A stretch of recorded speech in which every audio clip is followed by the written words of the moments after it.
Tātoa pauroa mahara nui na tuiana pui pui no tātoa pauroa me ke roho me ka mana ke atua. No ia pauroa tu pome ta ia no tātoa pauroa na tupuna o hana pauroa e te atua pu pome ta ia no tātoa me ke roho me ka mana. Pui pui no tātoa pauroa kuiana me ke roho me ka mana no ke ãina. Pui me ka mana no ke moko ke ave. Pui pui no tātoa pauroa me ke roha no ka mauna wā kea.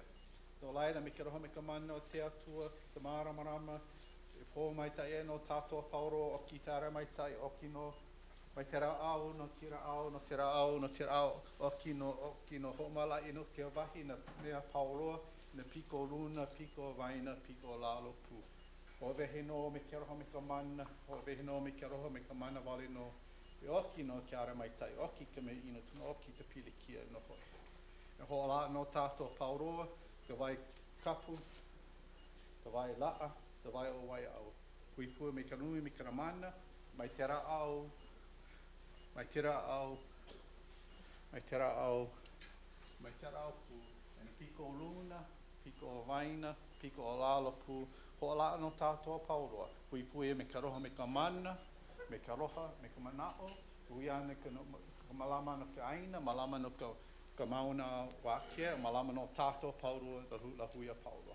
No laila mahara nui a pauroa tui ana, ara no tātoa mahara nui a tui ana, mahara nui tu hui nei, I pūkapu wai mea, mahara nui a mama. Ua noa.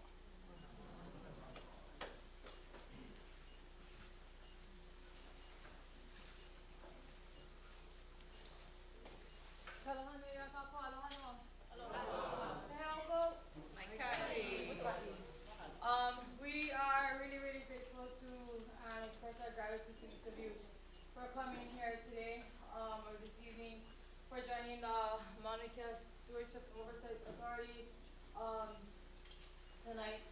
We really would like to, my name is Columbine, my name is Febuary. I was born and raised right here in this Kuyo village. My mom is here with us tonight, and many others who are ãIna, pili ãIna to this vahi of Waimea. This is also the place where I work. And so just really are grateful to have all of you join us tonight at KANU ãIna. This vahi is set aside specifically for our lahui. The directors of this place who started this, the founders, is Dr. Kuka Hakalau and her husband, Nalei Hakalau. At that time, what was happening was a coastal sailing canoe, Mauloa, was not loud enough. The coastal sailing canoe Mauloa was being built at Honaunau. At that time, Punanaleo o Waimea was starting.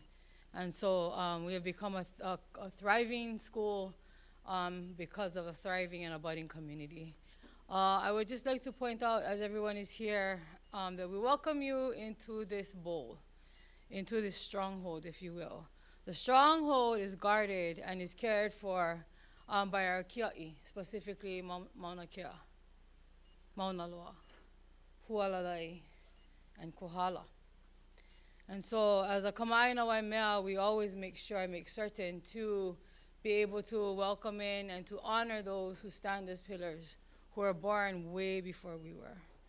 And then we start to look at pu'u, who are, as an example, Haloa. Pu'u Haloa is our northern boundary. And then we turn and we face our piko to that of Mana'e, or to east, and we say aloha to Pu'u'io, who stands as that pinnacle. And then we turn our piko and we look at the ãIna of Hema, and in Hema we see Hualalai, who stands firm. And then we turn our piko to that of Komohana, or west, and we greet Pu'ukavaivai.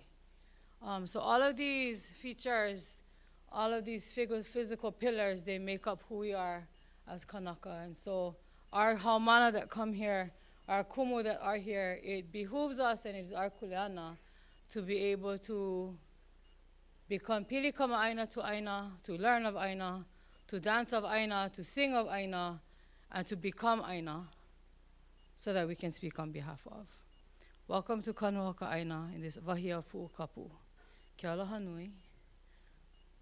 We have an expectation that when we are here, because we are in the presence of kupuna, who we can see and cannot see, and because we are in a space of learning for our keiki, for our opio, for our makua, that we all act as, not an act, we all hold ourselves as though our kupuna are here. And so I share that with all of us tonight, that we keep that in mind as we go ahead and we break up and we do other things. Kia aloha nui, aloha no. Pai pai lima. Thank you. Mahalo nui. E kumu pomai, Bertoman, lau o kumu, anakala. Kalani, thank you for welcoming us today. My name is Mahina Poi Poi Paishan. I'm here to help create the space so that we can have productive, meaningful conversation together in service of Mauna Kea. This aina of Pu'ukapu always inspires me, and this very moment I'm inspired and I'm hearing the words of a particular kupuna, Dr. Emmett Aluli. He says, "O keolo ka aina, oia keolo ke kanaka." The health of the land is the health of the people, and that is one of the primary reasons that we're here today, is to discuss how we can effectuate better health for Mauna Kea. And in doing so, that we would also become a healthier community and ohana. So, as you see, we have a couple of things that we want to attend to. All of the components of this evening is really centered around all of you, community members. I see amongst us scientists and researchers and educators and historians and community activators and activists and protectors and mahi'ai and farmers and cultivators. And we're all here because we want to have meaningful conversation around the future of Mauna Kea. Tonight we have 3 topical areas that we're asking you to provide input to the Mauna Kea Stewardship and Oversight Authority. That is around access, around the application of kanawai or natural laws, and then the components that will eventually formulate an aspirational statement that will help to continue to guide this authority. At the end, do stay until the end, because that is always a fun part of our discussions, where you folks can have just open conversation, Q&A with the authority members that are present. I believe we have 4 members that are present this evening. We have beautifully prepared foods for you, all locally sourced from the Dixon Ohana, so make sure that you get some me'ai and the ulu brownies.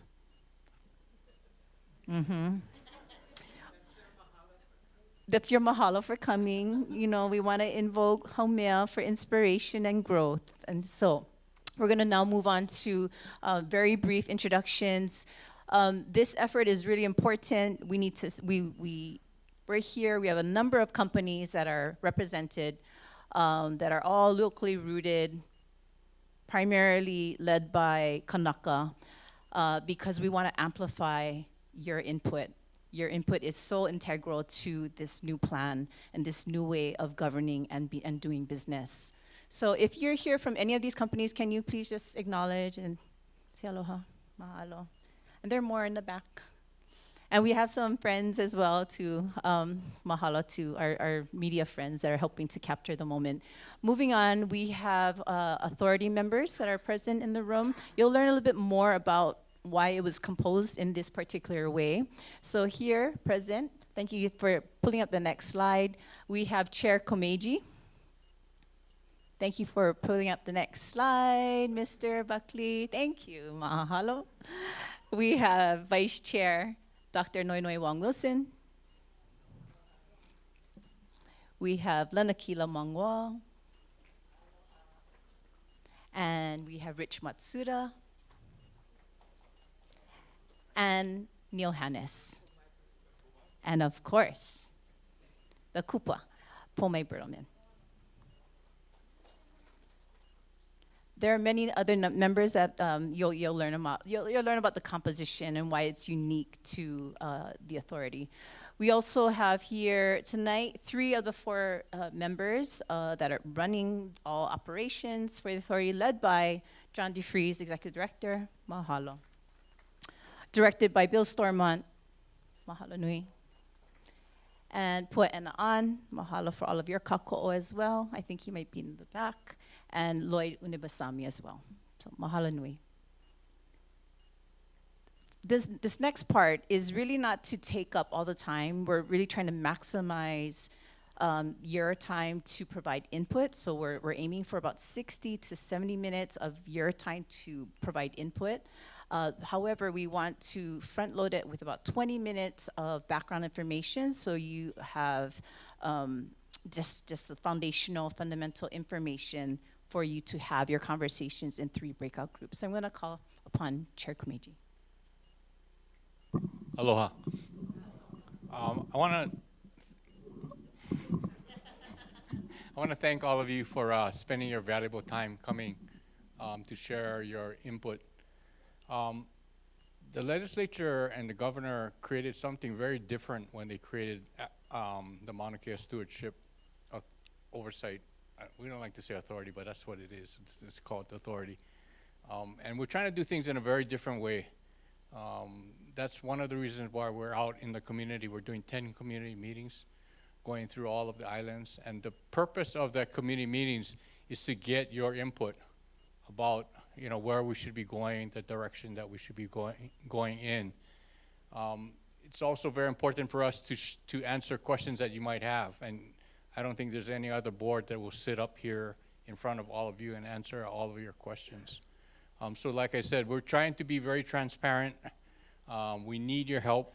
We need your help in terms of sharing your ideas, sharing what you think is important as we move forward. So again, thank you for coming tonight, and hopefully, like Mahina said, we're going to spend less time talking to you and more time listening to you. The only favor I would ask of all of you is that if we compare what was happening in 2019 and 2020, where we are today, we as a community have made great progress, right? We are able to sit in this room and we're going to be able to share ideas. So in addition to us listening to you, I would ask that you consider listening to each other. And that's the only way we're going to move forward as a community. So thank you. Thank you again for spending the time.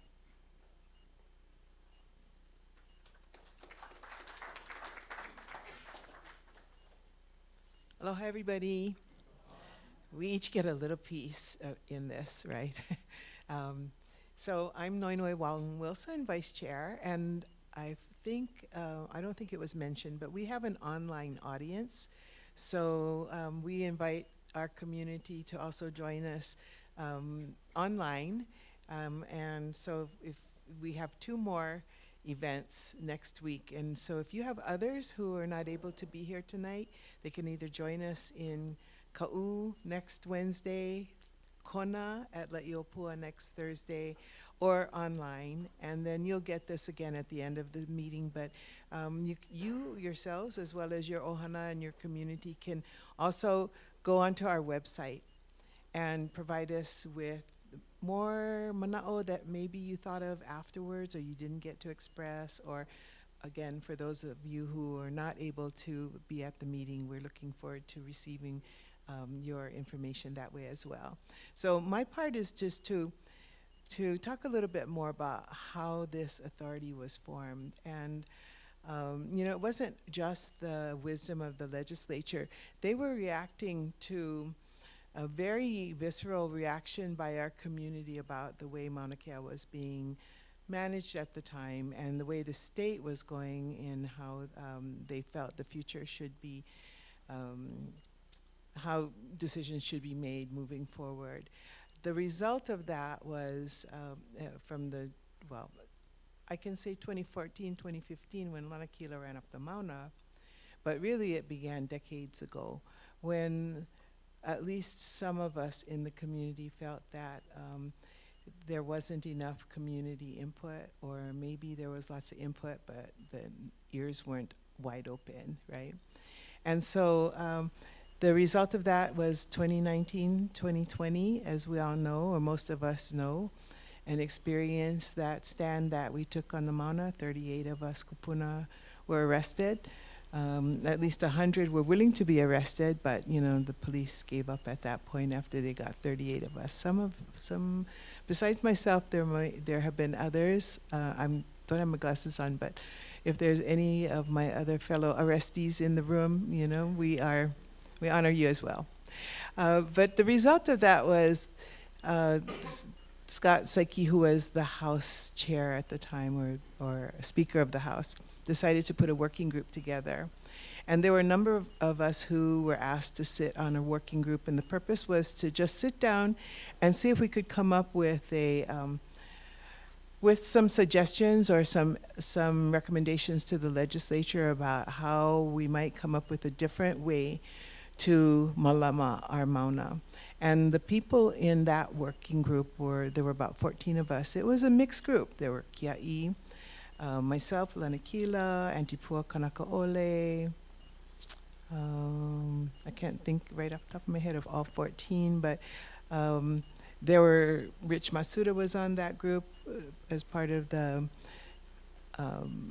observatories, and we had some of our political leaders on the group and other community members.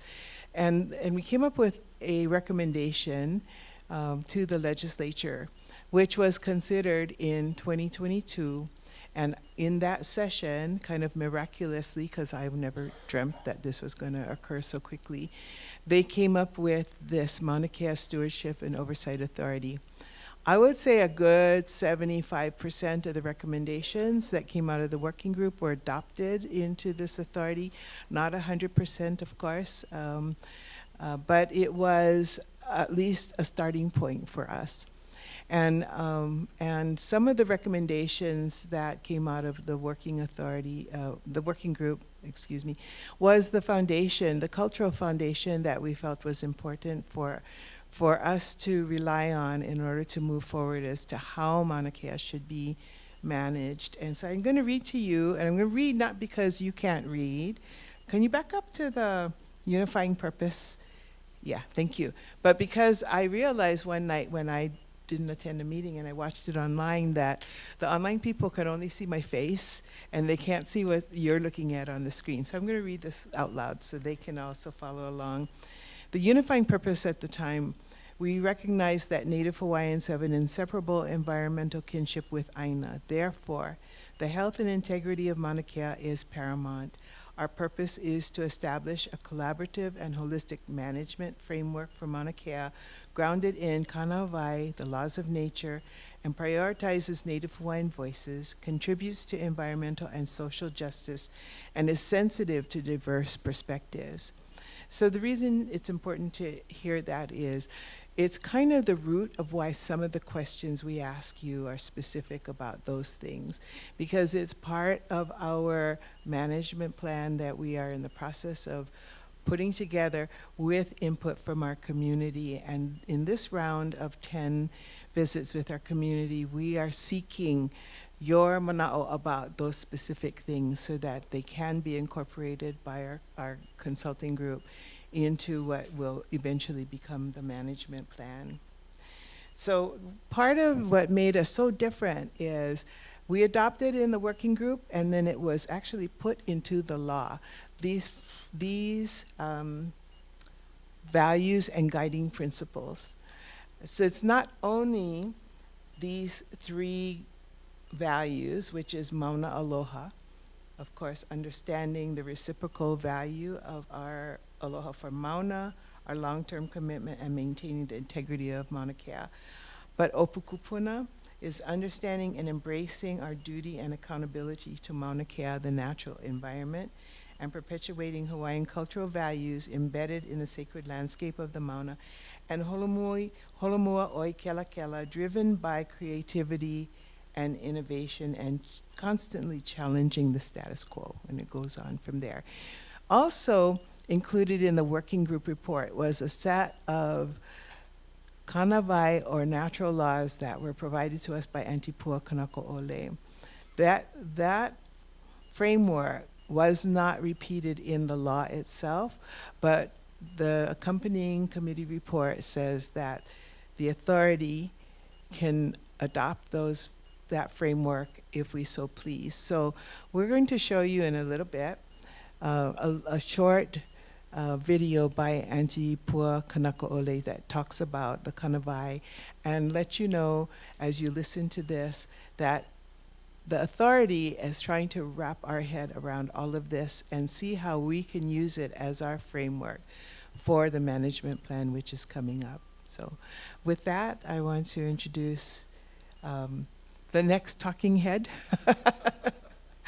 Neil, who's really good about the next steps in planning. Mahalo. Really we need to thank Noi Noi and John Komeiji, Rich Masudar, the vice chair, and the other fellow members of the authority. I've served 8 years on the Water Commission. I've been on the Public Broadcasting Authority. I've been on many, many boards. I've never seen a board this dedicated, really. I mean, the level of commitment that they have to getting this right, to addressing these issues is really remarkable. I also want to acknowledge that I'm the newcomer to this authority, and I want to acknowledge somebody who's here who was the first member of the authority with land management experience. That's Kamana Beamer, your very own Kamana Beamer, who's there in the back.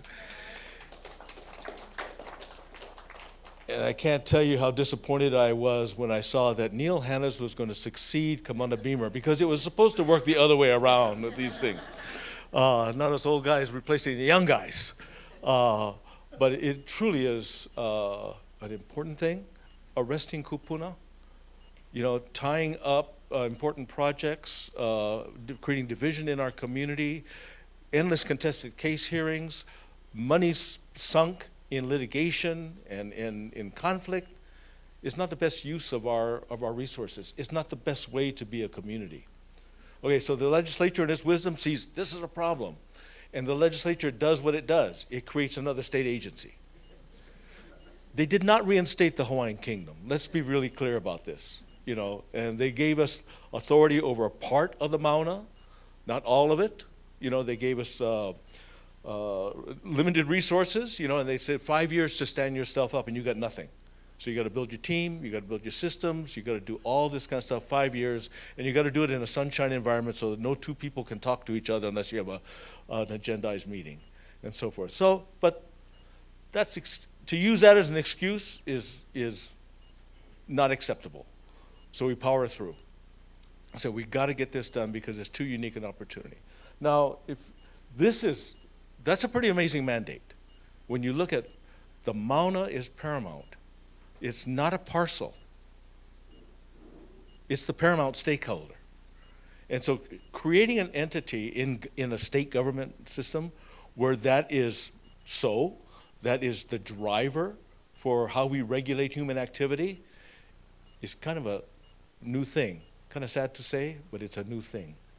And so what we've done is to say, look at the sources, and that's why we're going to show Pu'ukanahele, and that's why we rely upon community input. It says we need to act differently. If we're just another state agency that does what every other state agency does, what's the point? Okay, so part of the point was put the MAUNA first. Part of the point was to really engage our community, and not just one stakeholder, not just be the best precinct for science or the best cultural resource, but all stakeholders. And that's why we're all here. And it's not just to have meetings and check the box you had the meetings, but to take notes and really record and be responsible and accountable for what we heard. And we're going to get different input. So we're not going to be able to please everybody, but we have a duty to be accountable to you and say, demonstrate and make clear our logic so you know what we did and why we did it.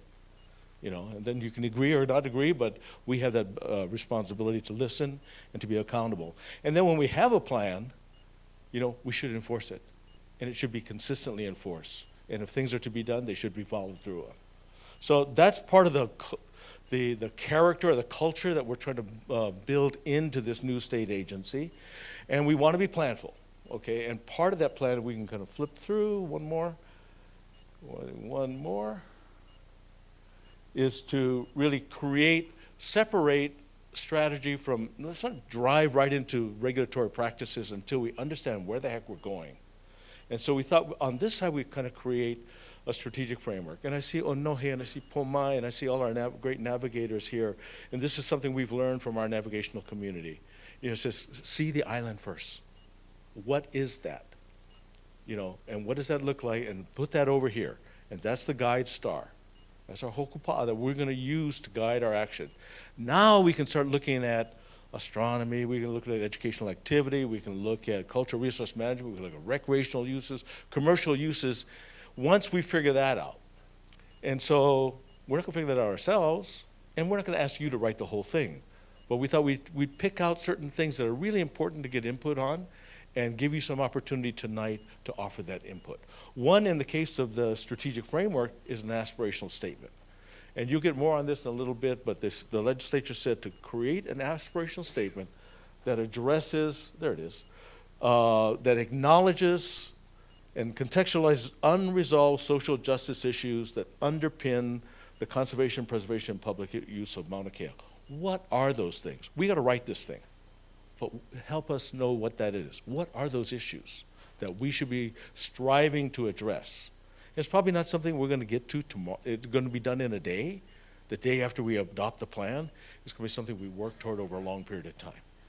Another thing, when we get to the management side, people have concerns about carrying capacity and so forth and this and that. And so we're going to ask you questions about that as well, to kind of get a sense of who should have access, what are the issues of access, and what should they tell us about how we regulate. So just a couple pieces, one from the strategic framework side, one from the management plan, regulatory side, just to kind of help us inform our work. And then we're going to talk about indigenous knowledge. And that's a whole unique thing about this thing. We're so committed to really embedding this in a cultural knowledge framework. And we are so blessed in our lifetimes to have somebody like Pukanahele around to kind of help explain what that should be. And so without further ado, we're going to get to you, but let's launch into that. We give you a little inspiration by having Pua talk about Kanawai, because we truly have, and I say this as a Hawaiian, but we truly have brilliant ancestors. I mean, they were absolutely brilliant and adapted to this place so beautifully. And so why start with a blank slate? Build on what they passed down. Remember and rekindle that knowledge. So let's start right now with Auntie Pua. Hello, Yakahoa Pau. You know, it's a real honor to talk about Kanawai because it's not something we hear about all the time, but it's something that existed for a long time, and it's something that continues to exist because it has to do with this land that we live on, and what we as Hawaiians anyway, should know about this land that we live on. That's what the Kanawais are all about. Kanawai is, first and foremost, is called a law, but it's like a code or a decree or a regulation. Any one of those will identify the idea of Kanawai. And the first Kanawai that we're going to talk about is a Kanawai called Ho'okiki Kanawai. Ho'okiki Kanawai. Again, Ho'okiki Kanawai is the law of continuum. And so this is about Kanakas, trying to educate Kanakas about what's happening on their land and how they can make their land exist for many generations. So this Kanawai has to do with the law of continuum. And Ho'okiki Kanawai is, the idea of Ho'okiki is to let things flow. And if you look around you, what are the things that flows? And one of the things that flow on our land is water. And they focus on water a lot because water is one of our main sources of life, for life. And so the idea of Ho'okiki Kanawai is the idea of allowing or being aware of where water flows. And the other thing that flows is magma. And the great thing about magma and lava is once it comes up, whoosh, whoosh, whoosh, whoosh, and then it flows, It comes up out of the ground and then it flows down to the ocean. What it does, it gives us land. And we look at it sometimes as being destructive. It is not destructive. It does what it has to do in order for us to have land. And so, what the Hokiki Kanawai is stay out of its way. Okay, allow it to flow. And then the idea of water that flows, Mauna Kea, the aupua of Ka'ohe, runs from Hamakua, and it's a small aupua, runs from Hamakua to the top of Mauna Kea and over to Mauna Loa. Ka'ohe is bamboo. And the idea of the bamboo and why it's called bamboo, it has to do with water. And between the two mountains catches the most water. And it catches the most water, and this water will go into the earth, go into a bamboo idea of water basins. And then the water will leak out from it very slowly. And so you have all of these water basins between the two mountains. And that's why we have really big rivers in the Hamakua district, because of all the water that flows down freely. So the consciousness of what flows, where it flows, why we should be conscious of it flows, because it gives us life and because it gives us a place to live. And water is what we need for life. And a lot of the water has to do with the two mountains that we live on. Yeah. That's the idea of the continuum. The other kanawai is kua'a kanawai. Kua'a is the burning back, the law of the burning back. Now, the law of the burning back has to do with the gestating of landscape, basically, gestating of landscape. They initially looked at it as,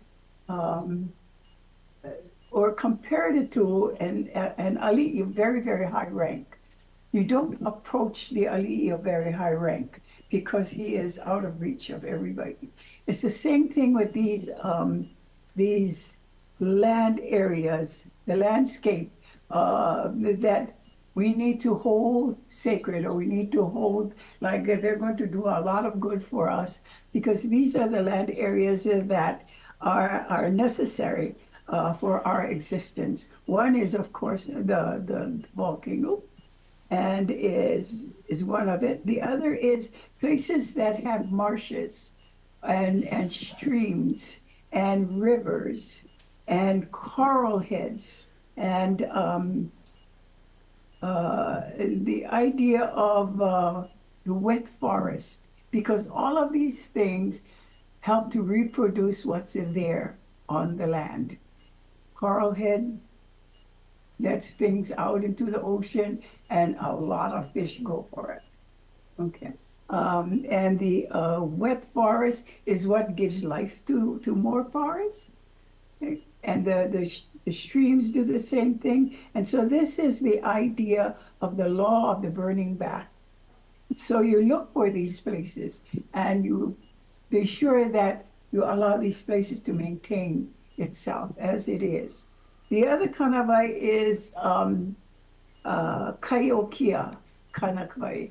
Kaiokia kanawai is the law of natural boundaries. Now, this is a law that we as Kanakas need to be aware of.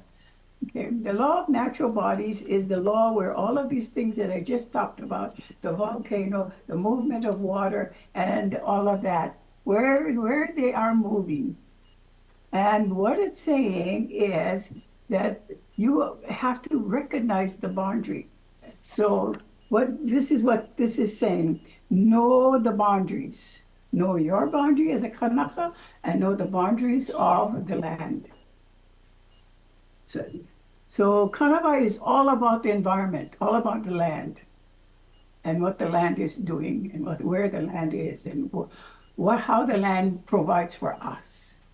And therefore, our idea of being conscious of it and staying away from places that is not good for us. Okay, the last kanawai is ki hoi hoi kanawai. And Kiho'iho'i Kanawai is the law of regeneration. And so the law of regeneration is that it's like the first law is the law of continuum. We need to continue our own generation of Kanakas. And we need to see that the generation of the native trees continue. We need to see that the generation of the native birds continue, or the generations of the insects that live in these areas continue because they're the food for the birds. And so we have to be conscious of all of that as natives of the island. And again, these are the 4 laws of the land. And the law of regeneration is that we go out and there is a sense of reciprocation. And the sense of reciprocation is, if you go back to the Kumulipo in the first 2 lines, I was going to say this in with the first Kanawai, but I didn't. But with this particular line, the first 2 lines of the Kumulipo o Keawi Kahuli Vela Kahonua. And when you talk about that, people say, oh, that's when our earth is hot. No, it's talking about the lava. When the lava is hot, it makes our earth hot. O Keawi Kahuli Lole Kalani. And what that does when our earth gets hot like that, and a lot of steam is coming up, it clouds the sky. Okeao I kukayaka kala, it hides the sun. So what it's doing is it's returning water to the space above and turning it into clouds. And eventually, what that does is that cloud system will return the water back to us. So the whole idea of Kiho'iho'i Kanabai is the idea of reciprocation. That we give and the land gives back. And so be conscious of the fact that the land does give back.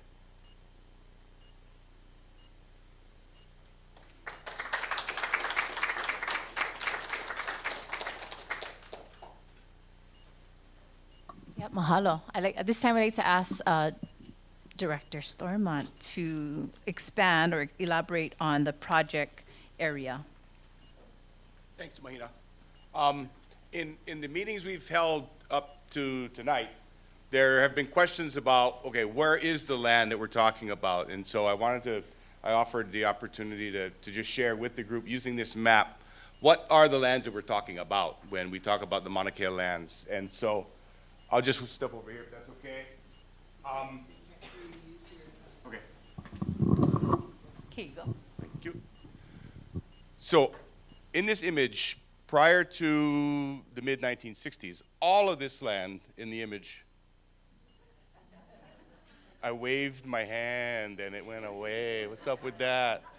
Okay. My hand not going to move. All of that was in the Mauna Kea Forest Reserve, all right? So that's kind of the foundation we begin from. In 1968, the state leased to the university the Mauna Kea Science Reserve. And that was everything in the round circle, including what they then called the mouse ears. But the circle was complete. So it was roughly 4 miles from the summit in a circle, including those 3 areas, Pu'umakanaka, Pu'uhoaka, and Pu'upoipoi. And that was the Mauna Kea Science Reserve. And this is what's been the university's kuleana since 1968, on the 65-year lease.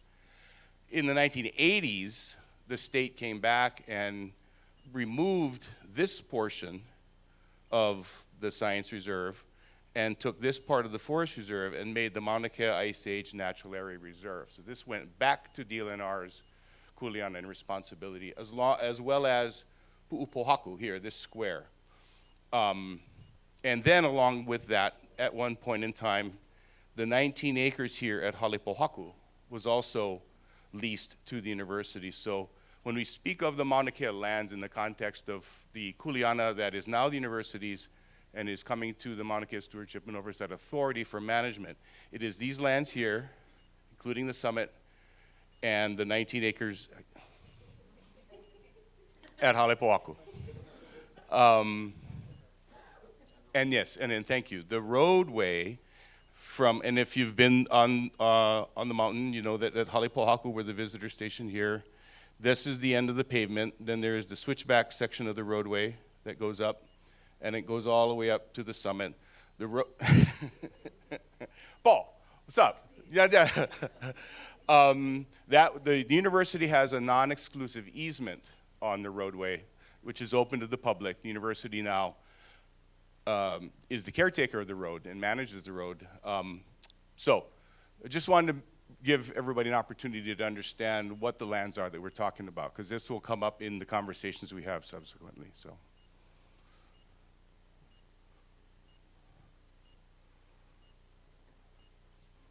Okay. Thank you. Okay, mahalo.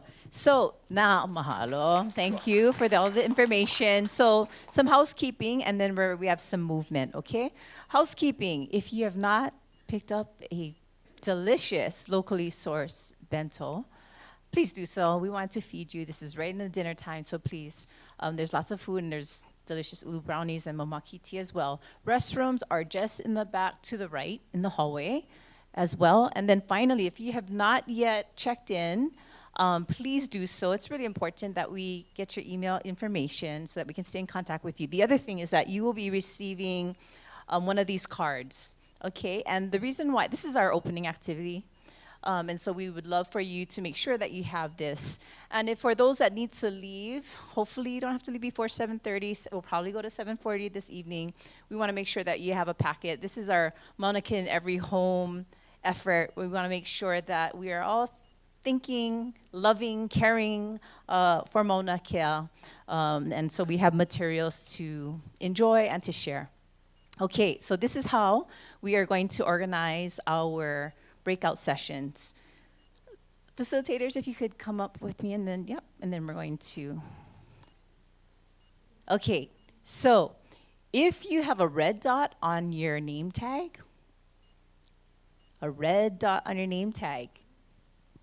kindly follow Lala. And you folks are going to be going to your breakout area. Please take all of your belongings with you. Kalamai, we're not supposed to be eating in the classrooms. So if you're eating, we need to eat in this common area, not in the classrooms, okay? So the all the ula people, ahui ho, we'll see you. Facilitators, please be back at 7:20. Mahalo. Okay, next. If you have a green dot, oma'o, green dot, we love oma'o. You are with Malia as well as Mahea. Green dot. You can go ahead and follow Malia. Green dot. And blue, you stay here with me. Yay. Okay, so we're going to get situated. Folks, kindly make your way. This is just like school. Please, no loitering in the hallways. Go to your designated classrooms. Mahalo nui. Let's get started in 2 minutes. Grab all your gatherings. Blue dot, you stay right here. If you don't have a name tag, please go to the registration table. Mahalo.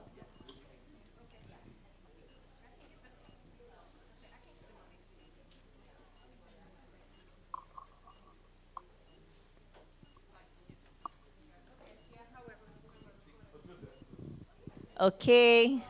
Hey, where's all the blue people? They don't like be with me. Oh, Laurie. Okay, perfect. Come. We'll use these chairs here. Yeah, we'll use these chairs.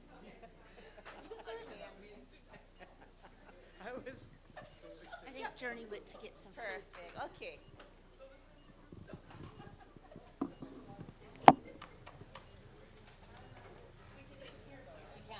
So you can grab a bento.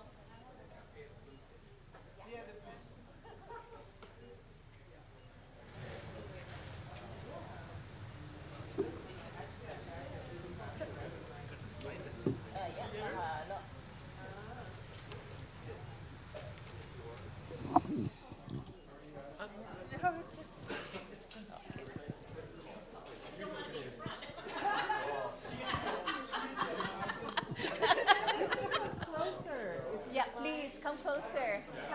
Yep. Right over here. Yep. Move the chairs. Come. Yep. Thank you. Because he'll be recording. Thank you. Thank you.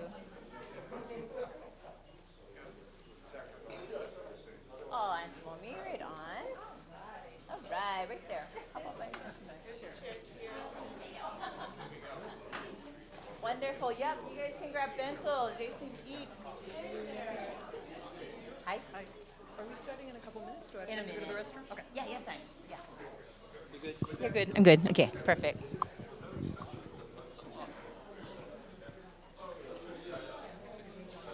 You're going to be with me then.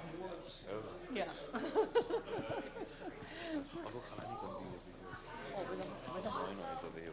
Where's Uncle Cullen? Okay, yeah. You guys are gonna split up, yeah. Okay. Yeah, Roma.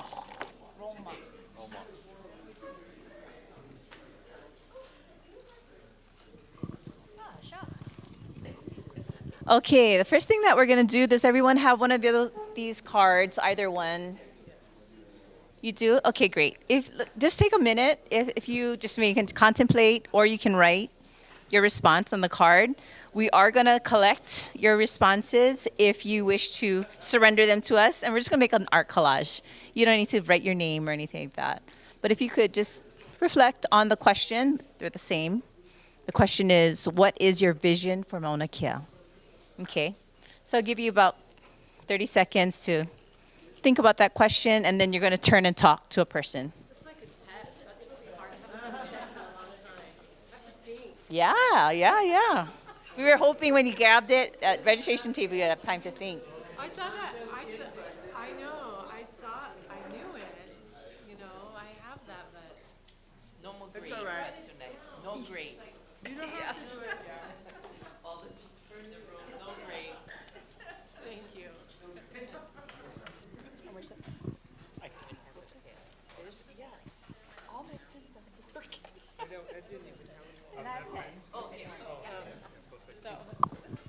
That was my next experience. Thank you. You're welcome. I got Go. to share with them.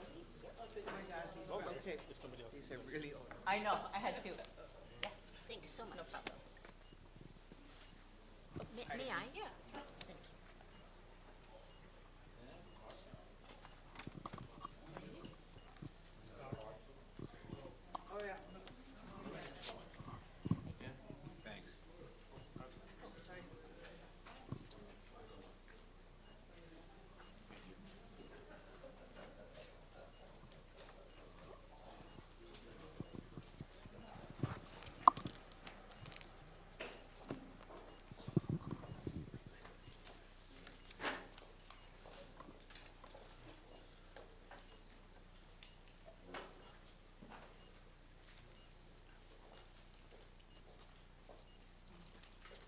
Oh, no, yeah. Get me in there.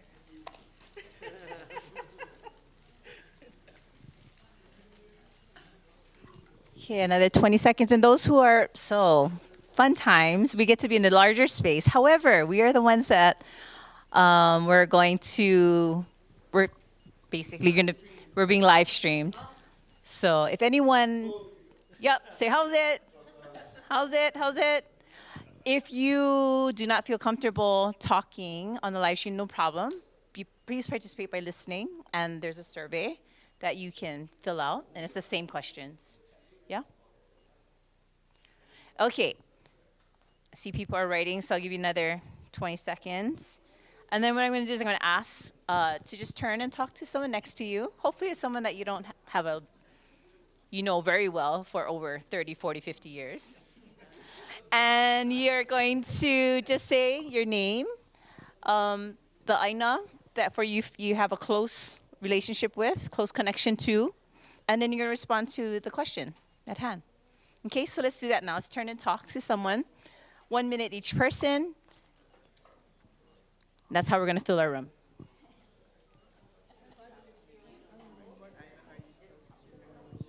What ãIna feeds you? What ãIna feeds you? Yeah, your ãIna.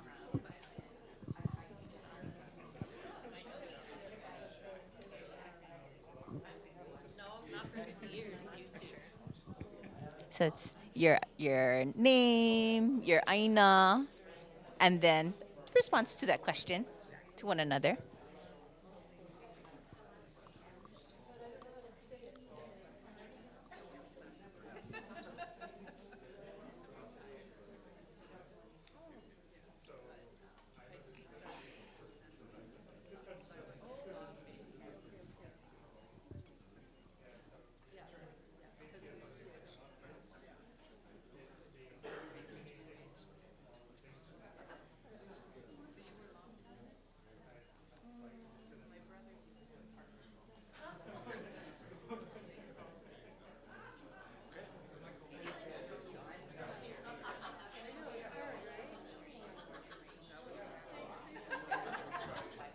You'll help keep me on time. I know.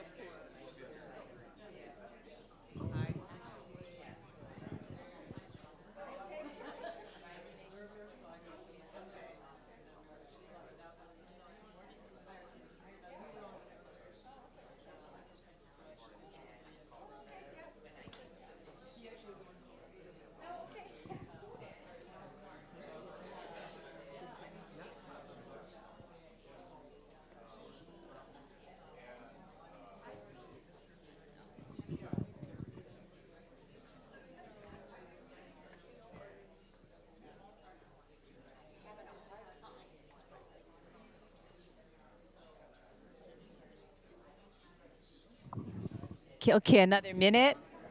Another minute.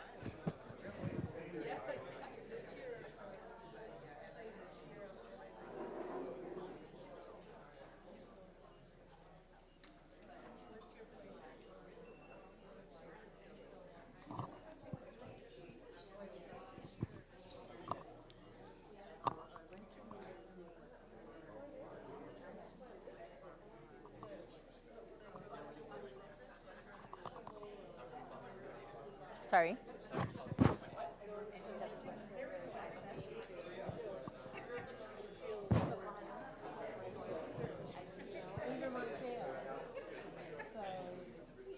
Okay, mahalo everyone. Please thank your partner.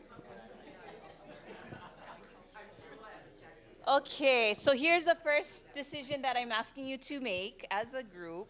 We have 4 questions to attend to. 1, 2, 3, 4. 4 questions to attend to. The 3 areas, again, are around access, around the incorporation of indigenous knowledge into the governance structure, called Kanawai. And then the last one is aspirational statement, right? To really uncover and identify unresolved issues that need to be, that collectively the community would like to address. Which questions do you want to tackle first? Access, unresolved issues, or Kanawai? Sorry, say again? Access, what? Kanawai? Kanawai?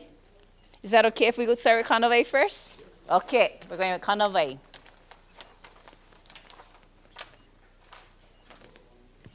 So, raise your hand if this is the first time you have heard the term used Kanawai. Okay, so we're getting oriented to, so you don't need to be an expert to attend to this question. But just know the intent behind this question is really to give some guidance, some working ideas as to how Kanawai that are grounded in this place, in Hawaii, and indigenous knowledge of this place, how it can help to guide and further structure the governance, management decisions, and operations of the authority.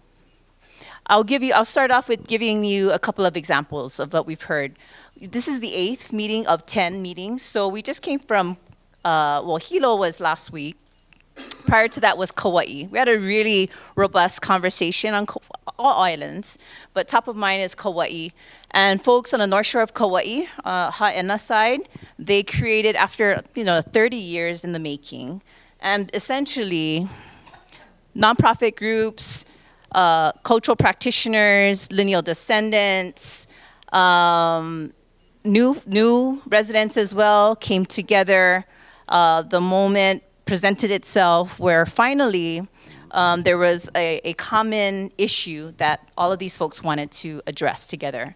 And that was the overuse of a particular area, a very culturally important, ecologically important area on the North Shore of Kauai called ãIna. And so what they did is they came up with, they established local governance, local rule setting, rulemaking, and they have like a really good kind of micro economy that helps to limit the number of vehicles and the number of visitors that come in every day. And there's an orientation that is curated by people of that place. And there's money actually now that's flowing into that community that helps the nonprofit groups and the state and county steward that area cooperatively. Are there still issues to resolve? I'm sure. And when we ask, they said they are making positive, concrete progress towards the goals that they want, whereby the marine resources of that area is starting to return. They're reducing overuse from human traffic and visitor traffic as well. So that would be the application of kanawai, right? That required people of that place to monitor over generations and understand how the ecosystem works, then inform when are the times for which there can be maybe greater use and when there's going to be less use. That is an example of how kanawai informs management action. Okay, so here's a question. After learning about kanawai and examples of how they guide stewardship and ecosystem management, what are some examples of places or times on Mauna Kea or elsewhere where kanawai are at work? More simply said, what are some ideas for which kanawai, the concept of Hawaiian natural laws can be applied to guide the management of Mauna Kea? Mahalo. Oh yeah, thank you. And there are these as well. If you want to learn more, we can just pass these around. Kanawai mamalohoi, please note that. Can you say more?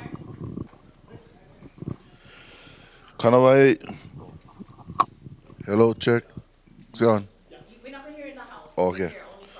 Kanawai mamalahoi, e nā kanaka e malama o kou I ke akua a e malama hoi ke kanaka nui a me ke kanaka iki. E hele ka ele makule ka lua hine a me ke kama a moe ke ala a ohe mea nana e ho'opilikia hewa no a make. So Kamehameha the first proclaimed this law as one of the first laws on the island of Hawaii, just down the hill over there. And it is the law of the splintered paddle.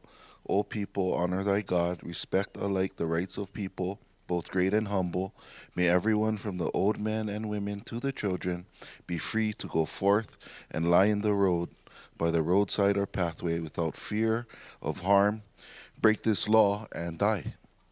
Because prior to that was the kapu, and all violations was met with the death penalty. So really, sweeping the homeless is a violation of kanawai mamalahoi. So that also links into everything else too. But I think it's important to remember the first law transitioning from kapu to how we incorporated law in the Hawaiian Kingdom during Kamehameha's reign. And the state of Hawaii recognizes this as the first law also. Mahalo. Mahalo nui.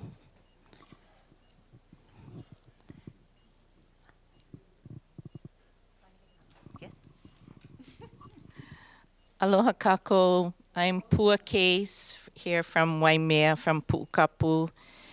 I'm born and raised here, and I was raised Parker Ranch family. My dad was in charge of water for Parker Ranch, so I've spent my whole life really on Mauna Kea with him, taking care of the water for cattle and people. So But what I wanted to say was maybe not even answering this question directly, but there are many of us, whether we're practitioners, whether we're chanters, dancers, ÄINA, whether we're generations of on the Mauna, that have numerous ceremonies on the mountain that you might not even know about, because we're up there, because we're called to be there. The Akua call us to be there, our Kupuna call us to be there, our neighbors call us to be there. For whatever reason, there's many of us who are on the Mauna more times than you might know. And most of the time, not always, but most of the time, it's ceremonial. We have a purpose, we have a kuleana to complete there, and we have protocols, traditions that we are upkeeping on the Mauna. So when it comes to Kanawai, I just want to share that no matter when we're up on the mountain for those ceremonial reasons, there are always Kanawai in place. And those kanawai have been passed down. You could call it a code of conduct. You can call it a protocol, a manner in which we interact with each other and the environment. But these kanawai are not just something from the past that we're imposing or we're putting out there again to say, oh, let's do kanawai. There have been a continuum of protocols passed from generation before, generation now, and generations into the future, especially with families from here.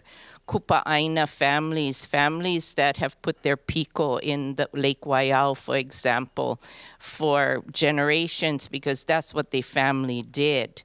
And they come from right here in this village.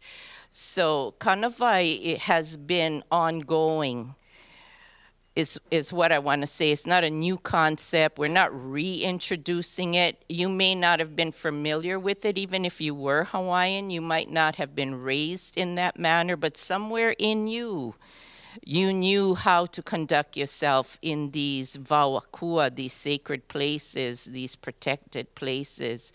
So I'm just want to make that point over and over, that Kanawai is a way of life that has been passed on in different forms, different shapes perhaps, but with the same words, the same intentions, the same spirit.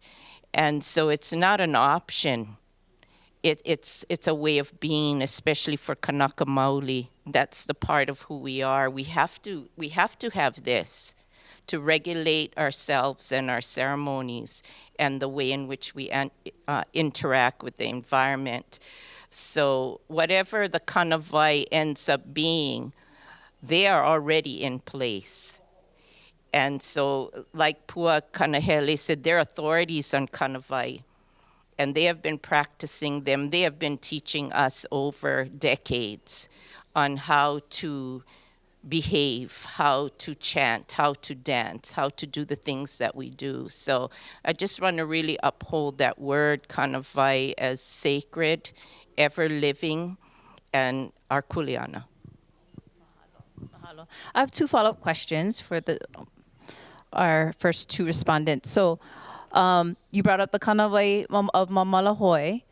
It is in our state constitution, correct? Yep, it's in our state constitution. I think it's also in administrative rules somewhere. But do you have any thoughts in terms of how Kanawai, if fully adopted by the authority, how it should be enforced? Because that can be problematic sometimes, yeah? Do you have thoughts? Yeah.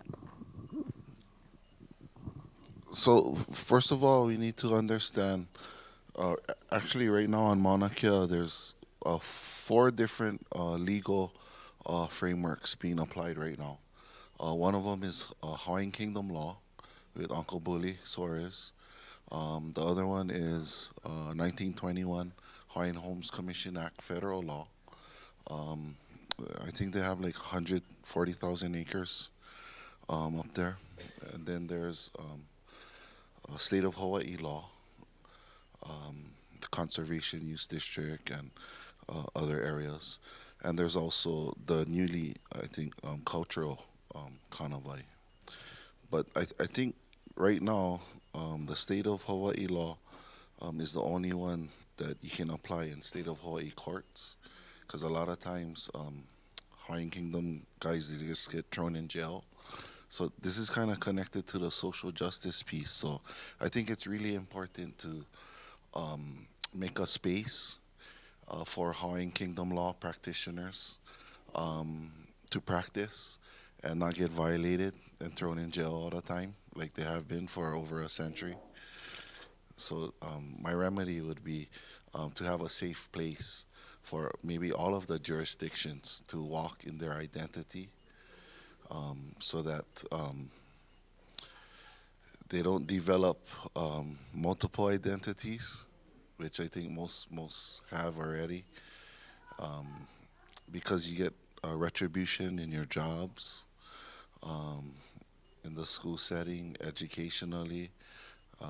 Hawaiians have been getting hammered for a long time, and it's time to just provide us safe spaces. Mahalo. I really appreciate you laying out for us additional information and then providing a remedy, like a proposed intervention or solution, longer term solution. Mahalo nui.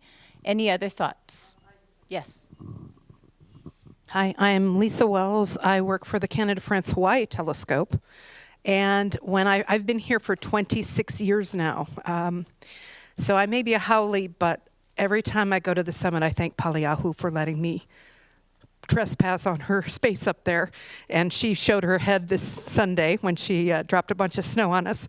But when I first got here, I was, we were usually told when things were happening up there, like the welcoming of the sunrise and the solstices and those sorts of things. And so we tried to be as, I guess, back, you know, we tried to be good to all of you who were up there, so we tried to avoid and go around so that we didn't disturb anything that was happening there. And now all of our observing is done from downtown, so there's no one up there at night now, and so anything that goes on in the morning we don't get to see anymore. And I'm kind of sorry that I don't get to see it anymore, because I thought it was so neat that you would be there welcoming the sun. And we are usually working until after the sunrise. So you would mostly be done with your ceremony by the time we were leaving the observatory. And through the years, we haven't seen or haven't been warned about ceremonies that have been happening up there. And I haven't seen any. We have a lot of cameras up there that are looking around, and I feel a little sad that I don't get to see them anymore, and I don't see them very often in the cameras that we have up there. But I just wanted to say that, you know, as an observer, as someone who works at night and who uses the telescope at night, I feel like I am one of the kiai as well, because I try to make sure that nothing bad is happening. If we have any leaks, if we have anything happening up there, we take care of it right away so that nothing involves the environment. So we're trying our best always to make sure that we preserve everything that's up there. And like I said, I'm very honored that Paliahu lets me go up there. Mahalo, Lisa. Would you say what you're kind of referencing would be ho'okiki kind of the law of continuum, so to be cognizant of your actions and actions that it would not disrupt the law of continuum. So is there a request there that you're from the authority that you would like to be notified in terms of when activity is taking place, so that you can continue to respect? Yeah. We can make sure that we're not in the way, that we're not disturbing anybody, and that we show the respect that is due. Okay, so let's notate that. That there. Especially if they're on the road, on the summit somewhere. If they're off somewhere else around that area, you know, we probably wouldn't see them. And Lisa, if you don't mind, I'm just going to ask you a question to you, but it's really for all of us.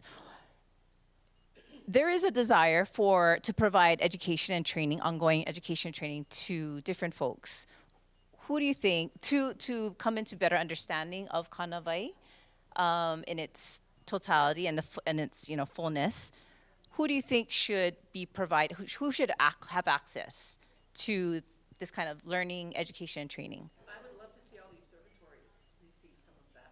We have invited quite a few, sorry. I would love to see all the observatories actually receive some of that training, because we have invited people in the past to come to the observatory to talk to our staff. Not everyone will accept and come, and I think that's kind of detrimental in the exchange of information. But we have had quite a few people come and talk about the natural fauna and everything that goes on up there. I'm also a hunter.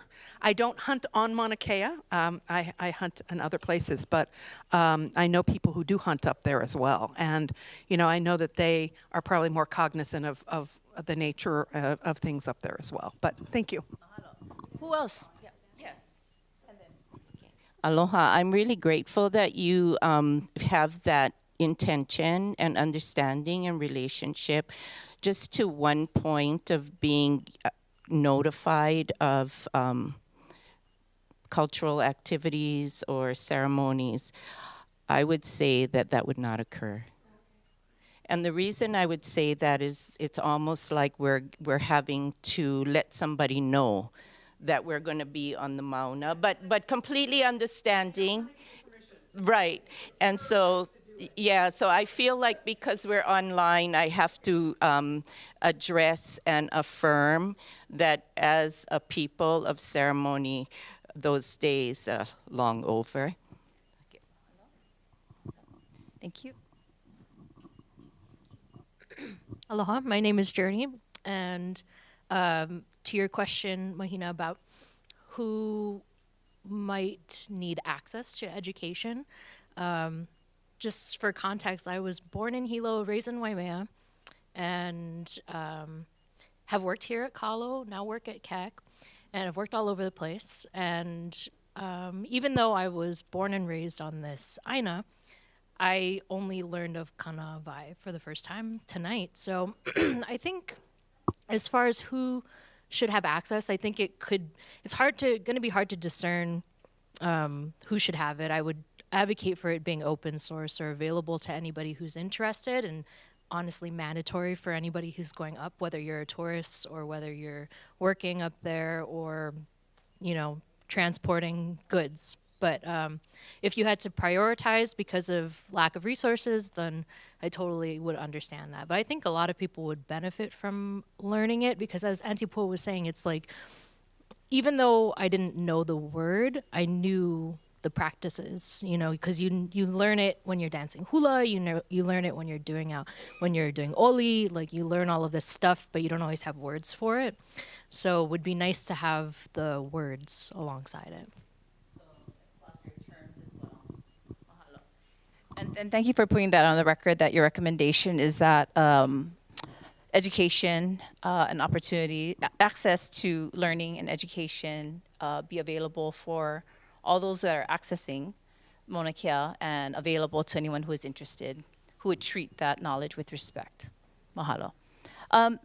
Finally, for this question, because we need to move on to the next set of questions, are there any specific Kanawai law of continuum, law of the burning back, law of natural boundaries, law of regeneration that you want to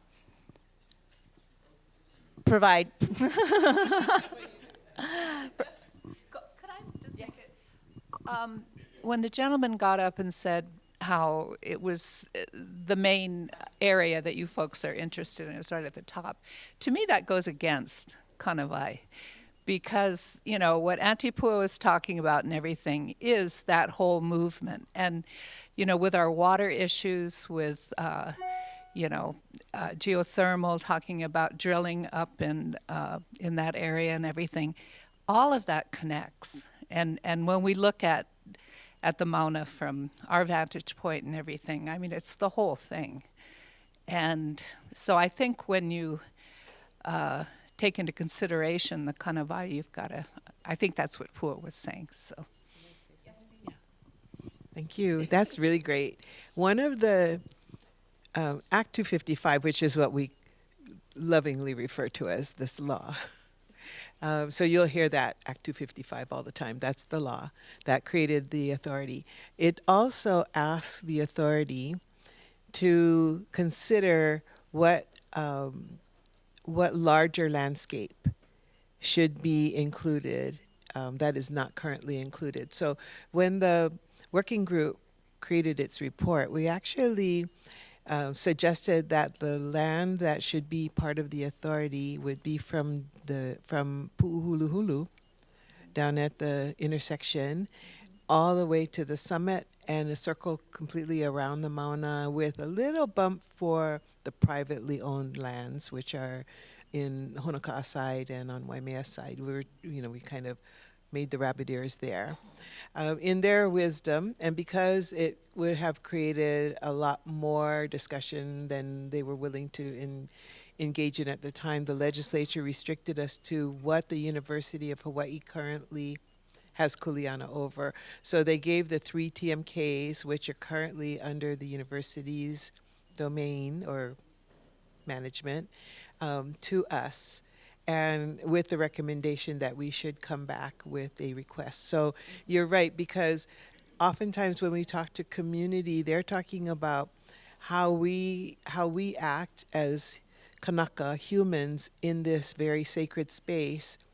But nobody's looking at the TMK to see where it is and where you're standing on the Mauna. And so if you're at the visitor center and you're in the parking lot, you're in our jurisdiction. But when you're across the street on the pu'us where visitors are just walking all over without restriction, it's not actually in our kuleana, but it still matters to us.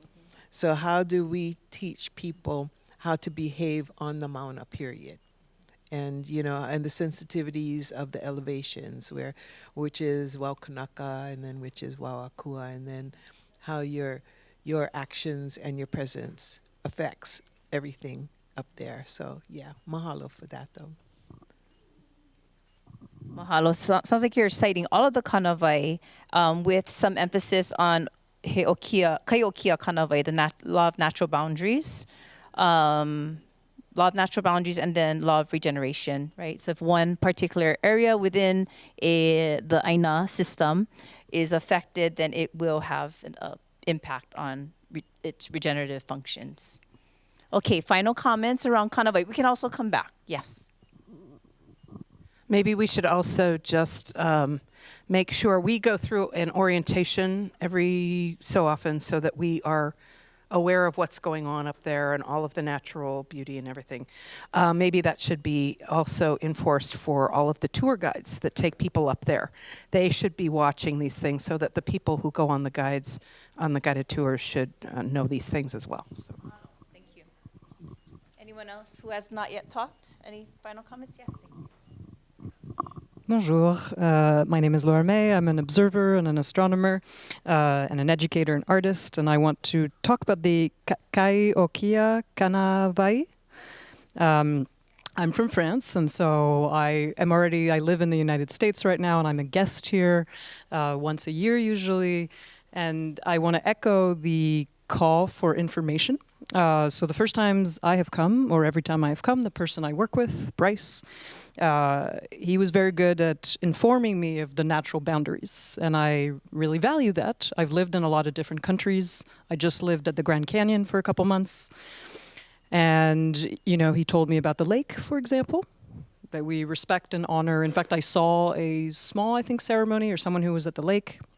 He told me about the shrine as well, all the areas that we do not go to as guests out of respect, and I really valued that information. And he also gave me a book on the history of Mauna Kea and everything that had happened. And I wish that everyone could have access to this information. I found it sometimes hard to access. Again, I'm not even a native English speaker. And so, yeah, so I just want to echo that I think many of us, I hope, the tour guides, the observers want to respect the law of natural boundaries and wish for more information, not necessarily notification as we were talking about the ceremonies, but yeah, collective information from people here to respect this. Yes. Okay, moving on to the next question. Can we go to access and use? Is that okay? Okay, moving to access and use. We have two questions within this topical area. The first is, what are some examples of social, safety, and conservation impacts of recreational use that should be monitored? Underlying this is Act 255 states that the authority may require an application for all recreational uses, including fees, and create guidelines on potential limits by monitoring the social, safety, and conservation impacts of recreational use over time. More simply said, what about recreational use? What guidance, what feedback, input do you have around monitoring for the impact of recreational use? What is recreational use? What are examples of recreational use currently? Let's give somebody else a chance. Thank you. No, I love that. I love your. I'm an outdoor person. I love just going outdoors and connecting with nature. It's what balances me. You know, yeah, if I couldn't do that, it'd be really hard. So hiking, just being able to have viewpoints to be able to see so far, you know, and from Mauna Kea you can. So, you know, guidance with where it's respectful to do that. I've never hiked Mauna Kea before, but I've gone to the visitor center, and I also work at one of the observatories, so I've had been able to go up, and it's if you are really connected, you feel the energy up there. So, and I probably don't feel it the way that Hawaiians feel it because they have been going for a long time. So I can't imagine the feeling that you get, because I get an amazing feeling. But so just hiking, just being able to be up there in a safe area that's respectful is what all I'd wish for as a recreational person. Yeah, in your educational handout, can I borrow your educational handout? I just want to make sure that you know that there's quite a bit of information. Well, you know, there's basic information on the current, some of the current permitted uses, yeah? Cultural uses, educational uses, research uses, recreational uses, commercial uses, infrastructure and support uses, stewardship and conservation uses. You'll also see on page 5, we provided some examples of existing reservation permit systems, like our very own Hawaii Volcanoes National Park, right, where there's basically an entrance and there is permits and a whole system. You have Ha'ena State Park, which we spoke about, and then Haleakala, just as an example. Other folks in other islands have talked about Hanauma Bay, right, where there's a requirement to go through an orientation. Also, there's like Diamond Head on Oahu as well. Any comments?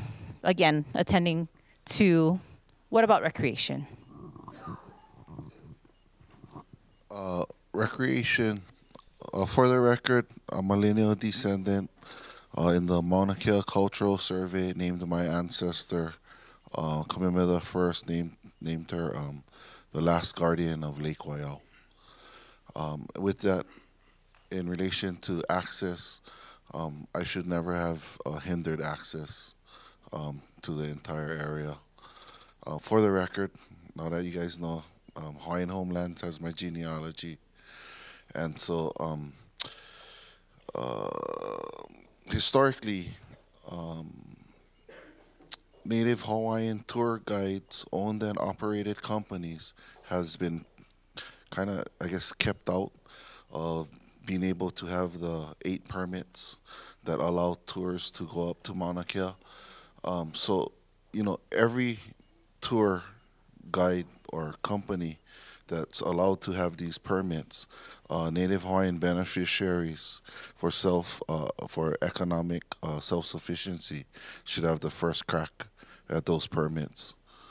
So that should be a standard. Mahalo. I would love to hear from those who have not yet spoken. Mahalo. Thank you, Randy.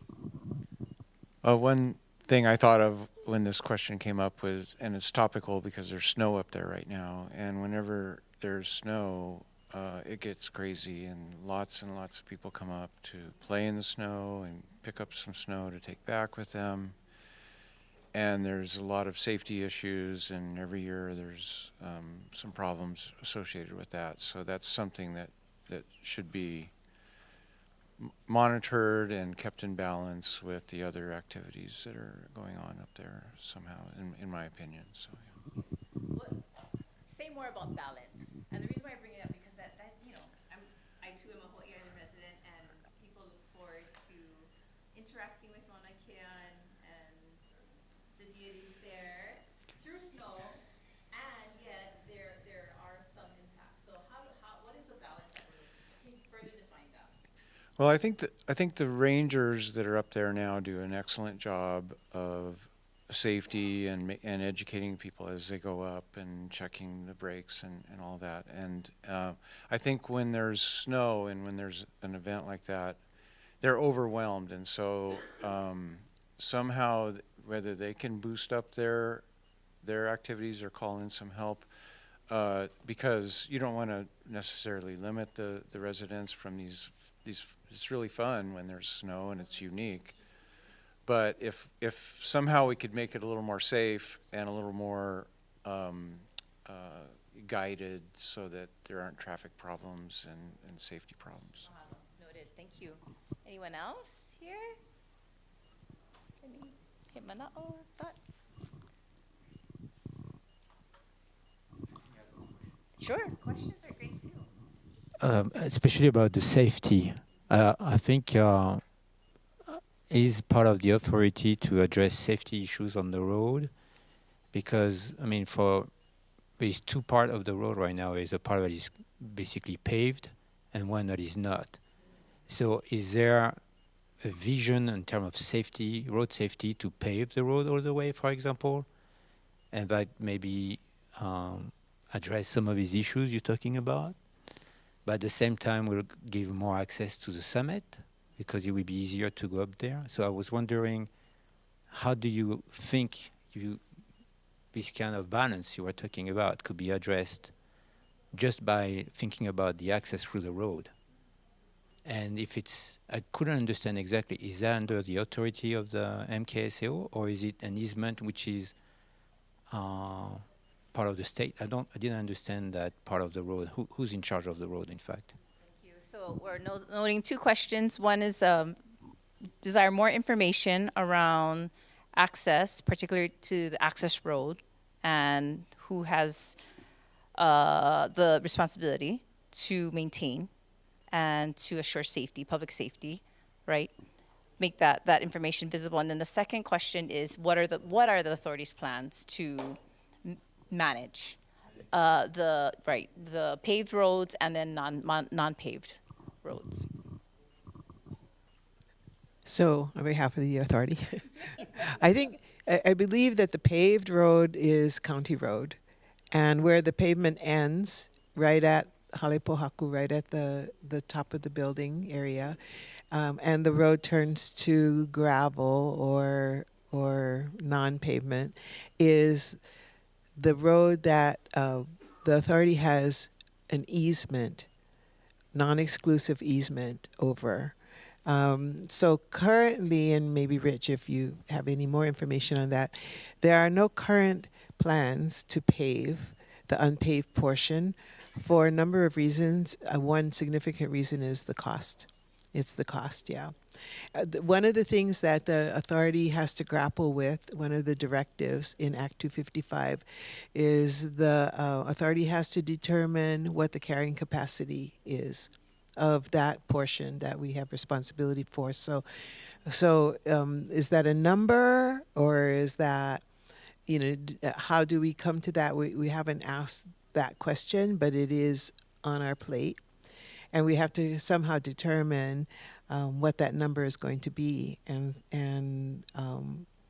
what the underlying logic for it is. That's important for us too, right? We're just not going to pull it out of the air. We have to have some logic behind what we do, and also use this Kanawai framework. So yeah. So I hope that answers your question about the road.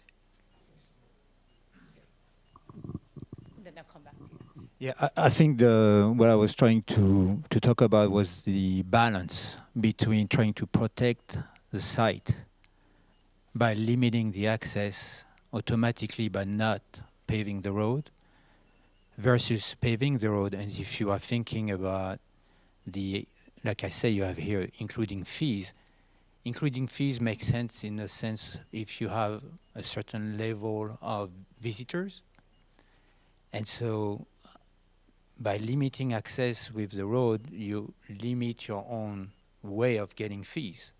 And so if you have a certain goal in terms of safety, and that goal requires a certain investment, you may have to think about how to get to that level by maybe putting into the plan to pave the road. I understand the cost, but if you put into action a long-term plan, that could be part of the plan to get to that point where you will be able to give more access in the future in a safer way. If access is one of the, exactly right. We need to go to our next question, and we have another comment or question. I was going to answer his question. Kanahele case, 2024, ruled Supreme Court, the road is owned by the beneficiaries. So beneficiaries of the 1921 Hawaiian Homes Commission Act, and that's from Pu'uhuluhulu all the way up until it turns to gravel. So there's a federal process that needs to occur, whether that's gonna, if you guys, I don't think you guys gonna have a say. That's why currently right now over that portion as it stands from the court case. And I'm a beneficiary. Mahalo. We can go back to this question. So, second question is, how might the authority provide guidance to ensure, we started to go here, to ensure that individuals have the information to conduct themselves in an appropriate and pono way on Mauna Kea? So more specifics, please. So we started to go there. You folks, I'm just going to recap. You folks said, let's provide access to anyone who's interested, especially all permitted users. But what kind of information? Like short videos, banners? What is it that you want? Training, actual annual training? Because you're talking about every single person who is going up there. So what are they doing? Can I ask one? Oh. Maybe if we knew what they're doing now, that might give us a little bit of something to go on. So right now, if you go up to the visitor center, for example, they have a short video in Halepohaku, right? And then they have those banners or posters outside that provide information. Perhaps we're not all happy with that information, but there is information out there. And then the security give you some guidance as you head up to the mountain. But, and I'm not talking about like if astronomers have a separate thing, I'm just talking about general public. Is that fair to say that that's about what's happening right now, unless you go Imiloa and then you can get your little, your hands on and all that? So that's what we have right now.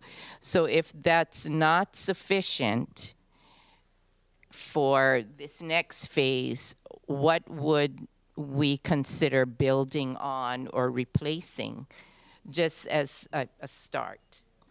Thank you. Better question. Yes. Okay. I think there's certain knowledge that's just not public. And it's, it comes through families and your genealogy and all. And I'm thinking of somebody like Queen Emma. When she went up, and she is from this area, she swam in Lake Waiau, right? And she, in all the chants and everything, it all talks about how her main thing was to reconnect with her ancestors.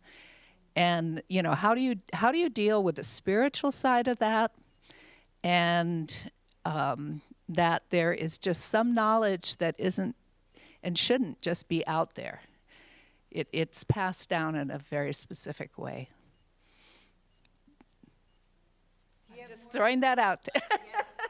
I have no answers. I'm just saying. That the authority needs to consider and examine ways to safeguard important information, sensitive information. And that's intellectual property issues as well, yes. Just from you were asking for practical solutions, for example. I spent a lot of time in Iceland, and Iceland, there's not a lot of people there. And they want to make sure that we don't damage the land, that we don't drive on the moss, especially. The moss is very precious to Icelandic people. And over the past couple of years, they have started having QR codes in places. They want us to, for example, pay for the parking, which I think is perfectly fair. There's a nice restroom, there's a parking. And so they just have little signs with a QR code, and then you have whatever information you want. It means it's not distributing paper and wasting the risk of litter. It means that even at times when maybe the rangers are not there, there's still something accessible. I think there is still internet kind of around the visitor center or the entrance to the road. And I wonder if having a QR code with then obviously the information that you all curate, whether it's safety, whether it's, you know, do's and don'ts, information on Mauna Kea that you wish to transmit. I don't know if that's in any way a solution to at least bring a little snippet to people. Great idea, yes. I just wanted to say, so I'm Dee Dee Bertelman. My grandchildren are 8th generation here in Waimea. You know, in the culture aspect, Poliahu. That mauna is the kupuna. And those of us who have been here forever respect it as kupuna. Now, when you think of your elders, how do you treat your elders? There isn't anything written. If you were taught right, you are very, very respectful to your elders, which is what that place is. To us, it's the wauakua. So only those things should be happening up there. Understandably, the people who move into this area think that's a place of recreation. Because in other places, that's what it's for. And they're on the continent and every place else in the world. This is an island. This is so different from where all these other places that have these types of weathers on there, on those mountains. If that is a wauakua, education is so important that people need to go and understand why the local people feel the way we do. You need to get educated about why we feel this way about that. It is not just a place of recreation. So if I understand someone has been taking people up there, how much does he share about what that whole ãINA is about? I mean, all that he was just sharing with us right now. Are those informations given too, or is it just from 1978 to now? What about 1800s, exactly as Mommy said when Queen Emma went there? That was a journey she took to get herself up there, horseback. There were no cars to take her up there. So there's so much history there that I believe people don't even realize it, and why we are so, why we feel the way we do about Mauna Kea.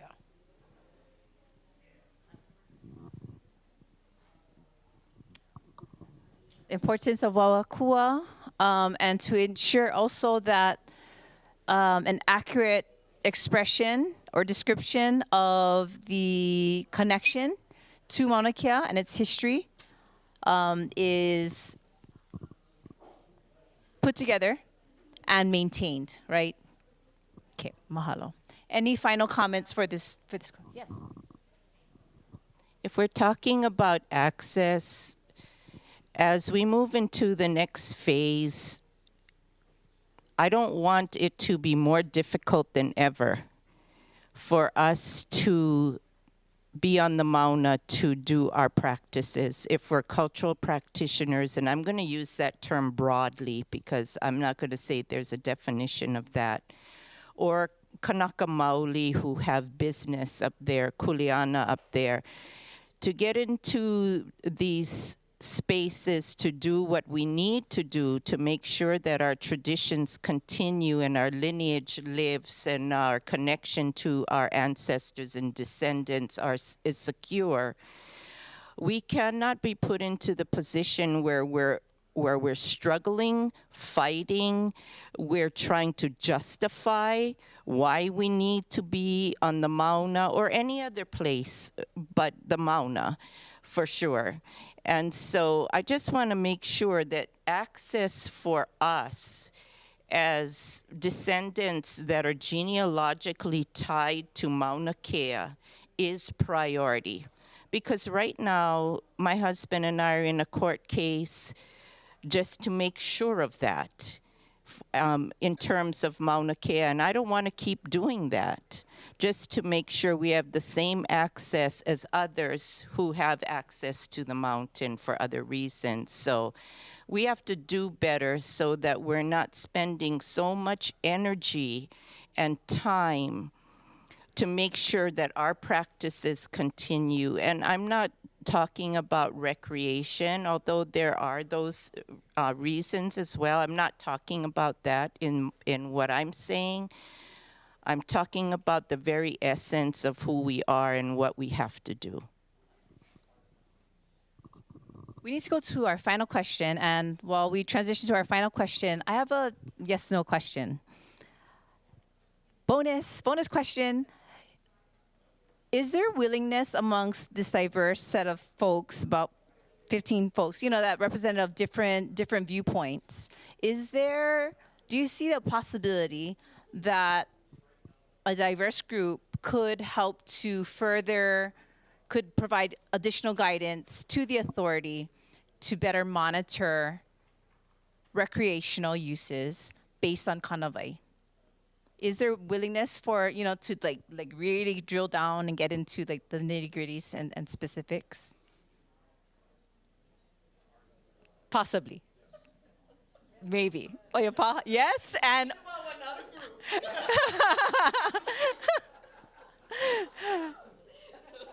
okay. Mahalo. Pololi. Okay.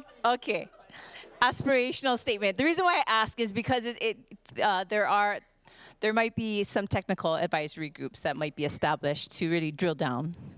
Aspirational statement. Okay.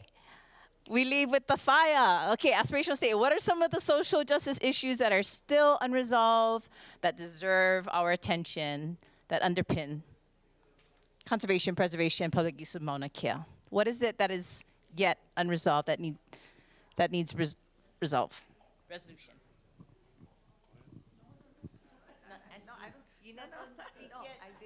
Actually, let's start with those who have not yet spoken, and then anyone.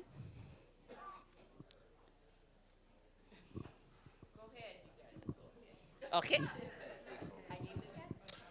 Well, the main social justice issue that's going to affect Native Hawaiians for the entire future is 1893, January 16th.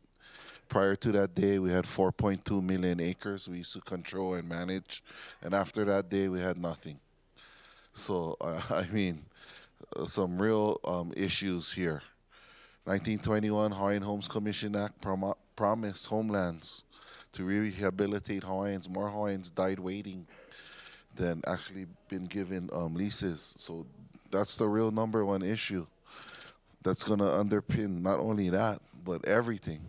And until the community is ready to come to resolve those main issues that's deeply seated intergenerationally, war crimes, the whole gambit, everything, always going to have issues in everything.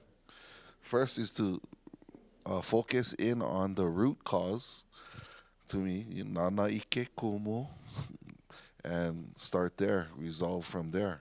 And number one is land. Number one, homelessness. Number one in all ailments. I mean, how much longer are all of you who's non-Hawaiian gonna sit by and just watch us die? You guys gotta jump into the fight. You know what I mean? Because we fighting every single day for our lives. You know, and then when my book comes out, it's gonna show genocide and how that works, because it's state-sponsored, and it continues. So that's the #1 issue. Mahalo. Mahalo nui.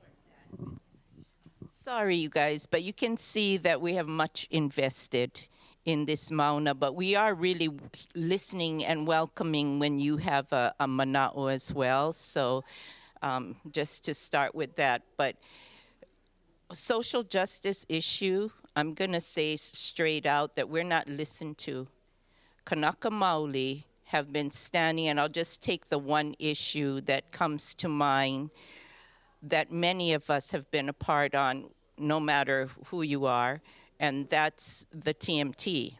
That's just an example of a social justice issue that has not been resolved because we're not listened to. We can stand for 15 years. We can go to court. We can go to the Supreme Court. We can march 20,000. We can have 500,000 on a petition worldwide. We can be in a frontline action, not just 2019 and 20, but 2015. We can do all of that every day, and somehow it's as if we never did. An apology will occur, and then we'll apologize, do things different, and then can we build? That's social justice issues right there. We do not feel listened to. We're ignored, pushed on the side, and if you have to arrest us, you will. Speaking from someone in this room, and all of that is more than disheartening for us. It's exhausting for Native people, local people, global people who've stood with us to have to face that social injustice for 15 years and still counting. So that is unresolved until we're listened to. And so, I mean, just to be here and have to say this just brings that all, like when I go home tonight, it's gonna be like, oh, and then the legislature will undermine us. Social justice unresolved is when legislature undermines the people and the progress we've made, the renaissance we're going through, the resistance in a positive way, the way we see our young people rising, and then something will try to cut us off at the knees. So that's all social justice unresolved. And until we huli that, until we change that, which we are working every day to do, whether we're right here in this school or whether in the community or whether we're in the front line, but until we're listened to and things change, we're going to be dealing with that. We have time for probably 2 quick more comments. Yeah, I was just going to second that because that was the issue that I was going to bring up as feeling continually unresolved. Because to me, the point is very clear that the answer is no to the 30-meter telescope, and it's strange to continue to see continued efforts, and like Auntie Pua was saying, like, oh, okay, so we made nice and now things are good now, so let's do it. To me, it's like the answer has been no. It's been a very clear no. And so it's almost like you're kind of trying to come to the table and negotiate when you've already been told. It's a consent issue to me. You know, when the answer is no, then you have to accept that, and you can't really build trust until you accept that people have spoken in a certain way. So that's the issue I still see as not quite resolved. Yeah. Thank you, everyone. One final comment. Oh. Okay, aloha kako. What is this for?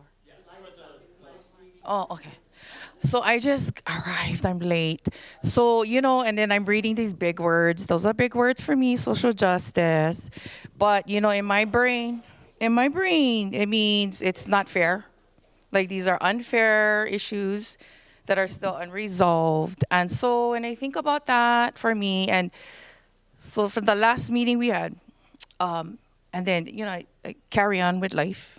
And then things kind of pop up about Mauna Kea, there's a lot of things kind of going on in different spaces. And so, you know, some things that I want to bring attention to tonight is that I found, like, I think even like when I was going through like the legislation, the opening of the new legislation, and then get people rallying, because you know, they get these bills coming through. Okay, so when it comes to Mauna Kea or even like other places, even other islands, they get their own issues.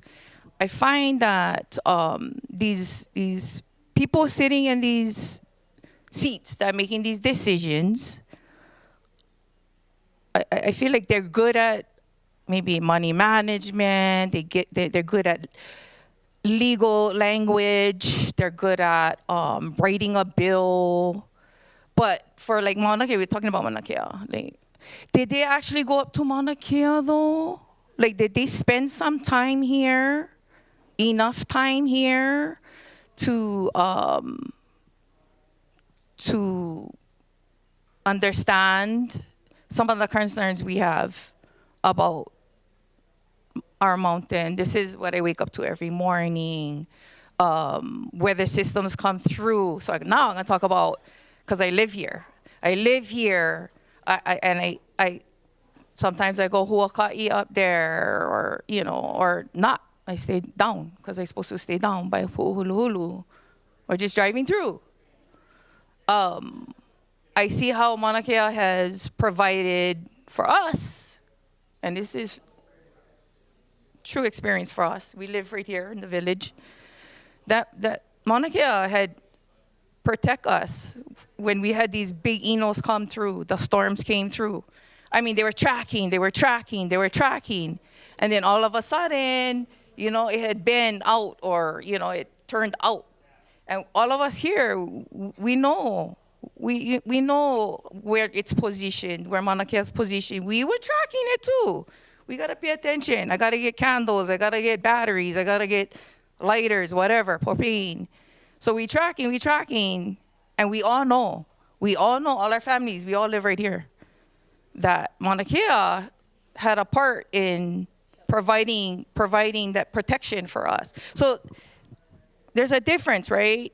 The people that live here, we speak about why it's sacred to us. I have a personal testimony of it, and I can speak because I live here. I raised all my children here. We went up there, you know, did things up there. Everyone did who's here. Even, you know, astronomers, and I know Richie too, you know. I know everybody, I like everybody. But seriously though, spending time up there, we have people making decisions, science people, you guys are so smart, but they're smart people who know some things that, you know, you guys want to learn more about, and you guys have reasons for that. But when you're checking in and with Mauna Kea, it's not even with us.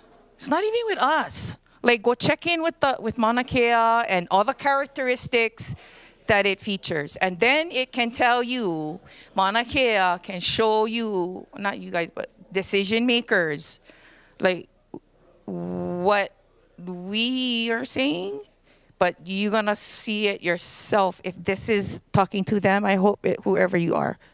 Yes. Okay, thank you. Mahalo nui. So Mauna Kea helping to Mauna Kea ãIna ancestor to guide all of the business around caring. Sorry. Can I throw a term out? Seeing how we have a Chong over here, and to honor Waipio, Daviana McGregor came up with this wonderful concept, or wonderful term. The concept's always been there, and that is cultural kipuka. Cultural kipuka. Waipio should be a cultural kipuka. No more tourists or anything. It's got to be for the taro farmer. Same thing with Mauna Kea. Okay, mahalo nui. So folks are going to join us, and now we're going to conclude with our panel discussion or Q&A with our authority members. Thank you. Thank you to our uli uli, our blue group. Mahalo. Yes, please do.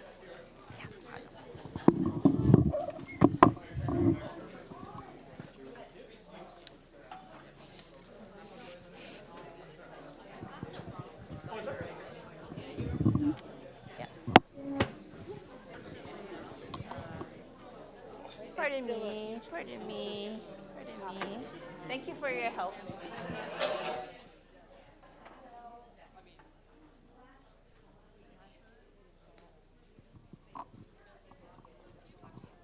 Check. Yes. There are chairs here on this side. Please join us. Go ahead and grab a delicious ulu brownie, and we're going to get started here for Q&A.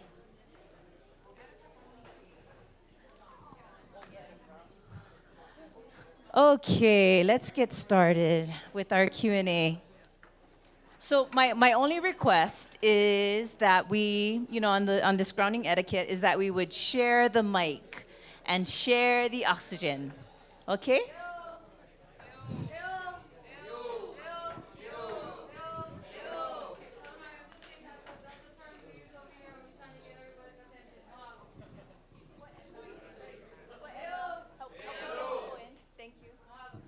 Okay, mahalo. So this is the time where if you have any questions and or comments, this is not formal testimony, but it's just an opportunity to have conversation with our authority members.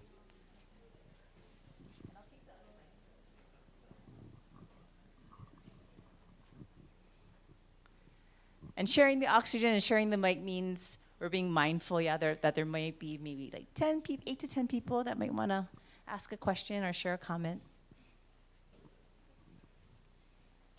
Please. Since we're in the legislative session right now, our favorite time of year, and it can be just a yes or no question. My question is if you're aware of any bills related to the MAUNA that would impact or diminish the authority of this board. I don't need details. I just want to know if there are bills, because there's so many bills right now, and most of them negatively impact the environment, the MAUNA, whatever it be. So I'm just asking if you're aware of bills that we should be aware of that would diminish your authority.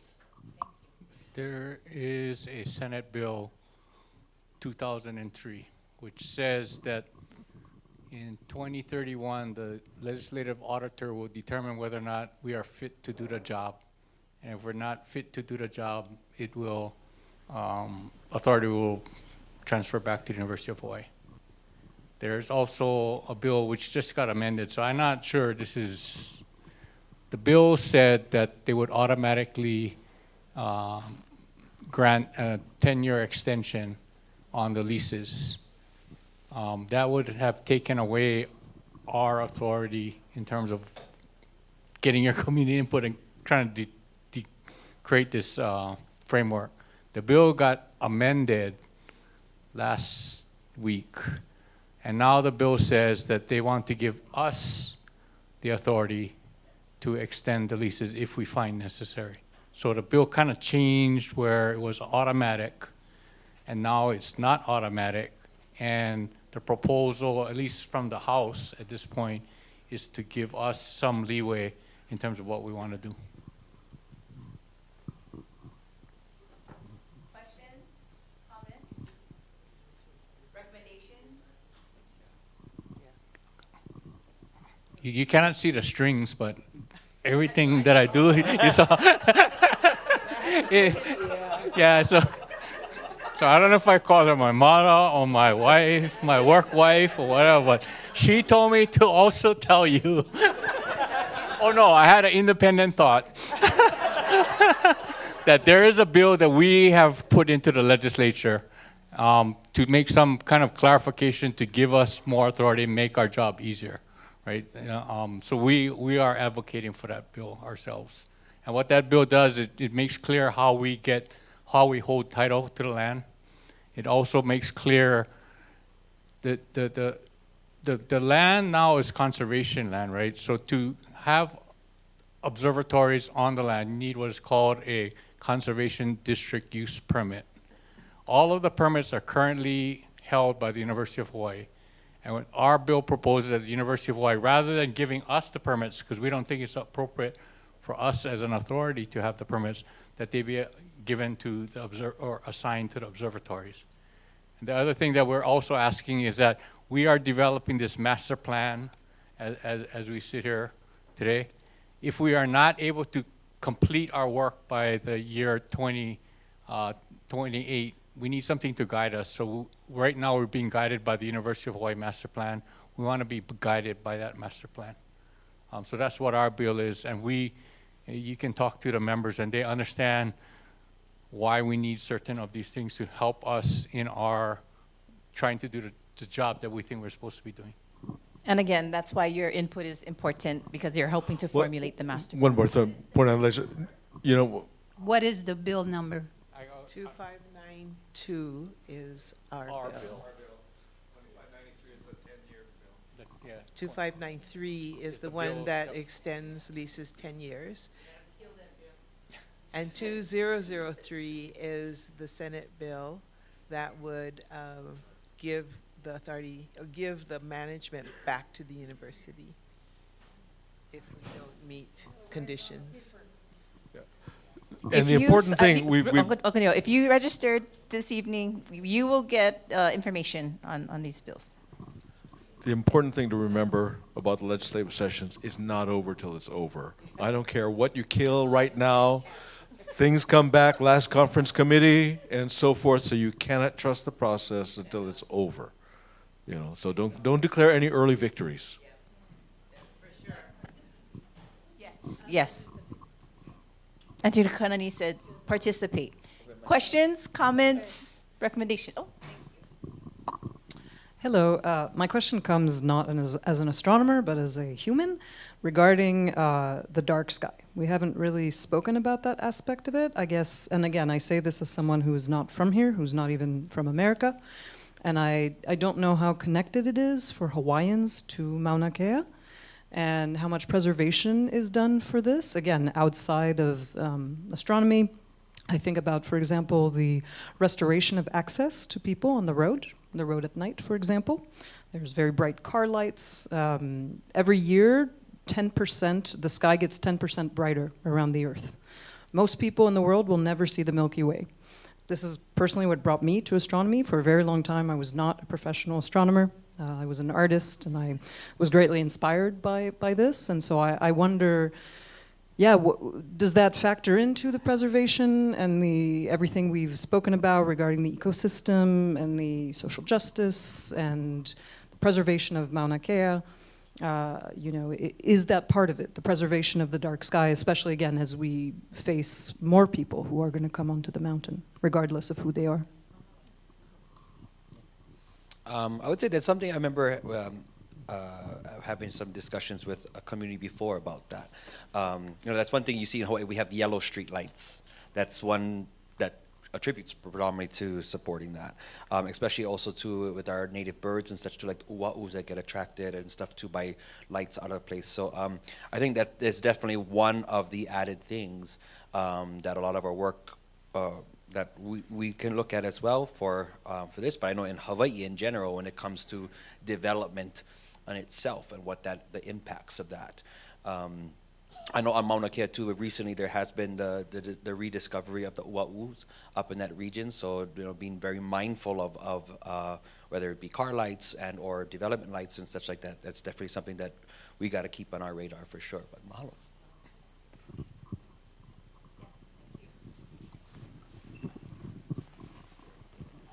Hi. There's something that came into my mind as I was sitting here and listening. And the question that came into my mind was, what happened to our freedom? You know, all these discussions that we're having out here is basically taking away our freedom, taking away our boundaries, taking away our abilities to roam the land as we used to, and harvest of the land as we needed to, and the whole ecosystem actually took care of itself. Right now, all I'm hearing about is bills. I'm hearing about stipulations. I'm hearing about boundaries, and I'm hearing about all the things, the negative impacts on our lives, basically. It's just a negative impact that I'm hearing. And since when legislature has come about to govern us and put rules and stipulations and restrictions on us, and then later enforce it on us to make us the bad guys. I grew up here. In my younger days, I had a lot of freedom. I roamed all Po'akoloa, Mauna Kea, Kipuka in a hole, and we had a great time. It was food sustenance for our tables. Now, eradication has come about on Mauna Kea. Most of the ungulate species are all shot and killed. And I look at that mountain today, it's almost like barren from animals. Animals is life, just like us. We rely on the animals rely on us. That's been taken away. And you know, I read on one of the leaflets, they talk about safety on the mountain. That was one of the subject matters, safety. You know, there's people that goes up to their mountain and they're hunting up there and not being informed that the helicopter is coming through and the sharpshooter is shooting from the helicopter while the guy is hunting and killing animals. Is that safety? I don't think so. It's a hazard waiting to happen. But you don't hear about things like that because it's an agenda that's in place, that's enforced, that we got no say about basically anymore. And I can see basically all of these little pinpoints that's coming about is slowly squeezing us in so that we get no say anymore. That's all I have to say. Thank you. So you're asking a really big question, right? And the problem in society is that you are a very responsible person, but yet other people, the rules are established because you got irresponsible people.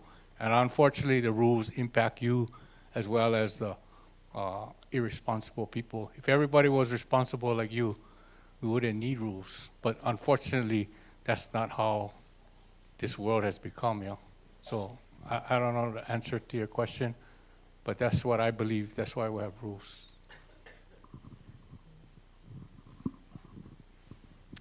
Govek mahalo nui for sharing that mana'o. I think as we know, ÄINA, it's actually very important to be able to hear that statement. And more especially, what I'd like to offer tonight is that one part of what you say has the capacity to lie in the potential of this authority. And what I mean by that is we saw tonight on the on the screen the map of what the capacity would, the authority would hold, what capacity that is. And that's the astronomy precinct. There there is a definite hope, there's definite work towards the capacity for us as a hui, along with support from our community, to be able to just start to steward that space.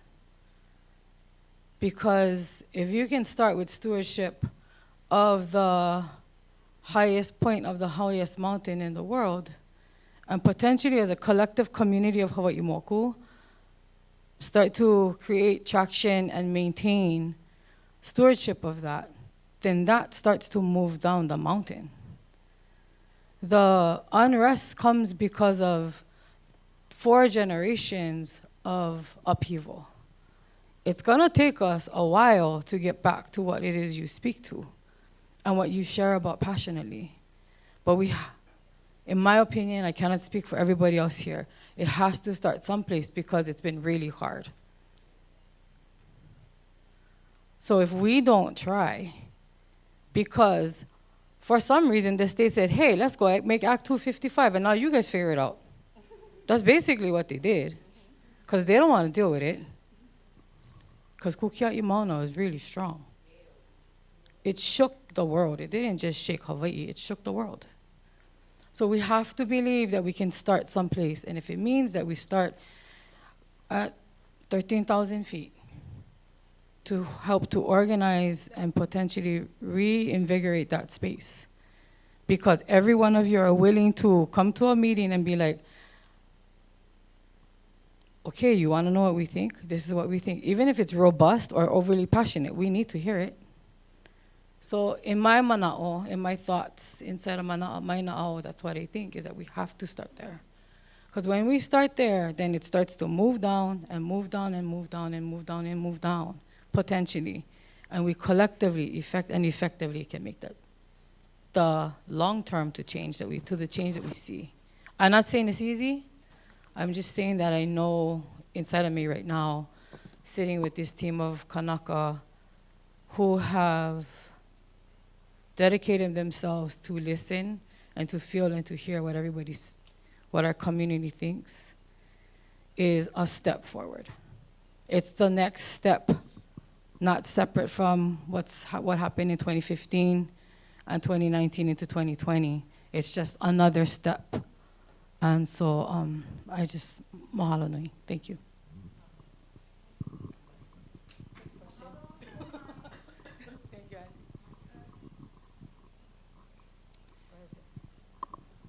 I have a question about your aspirational statement.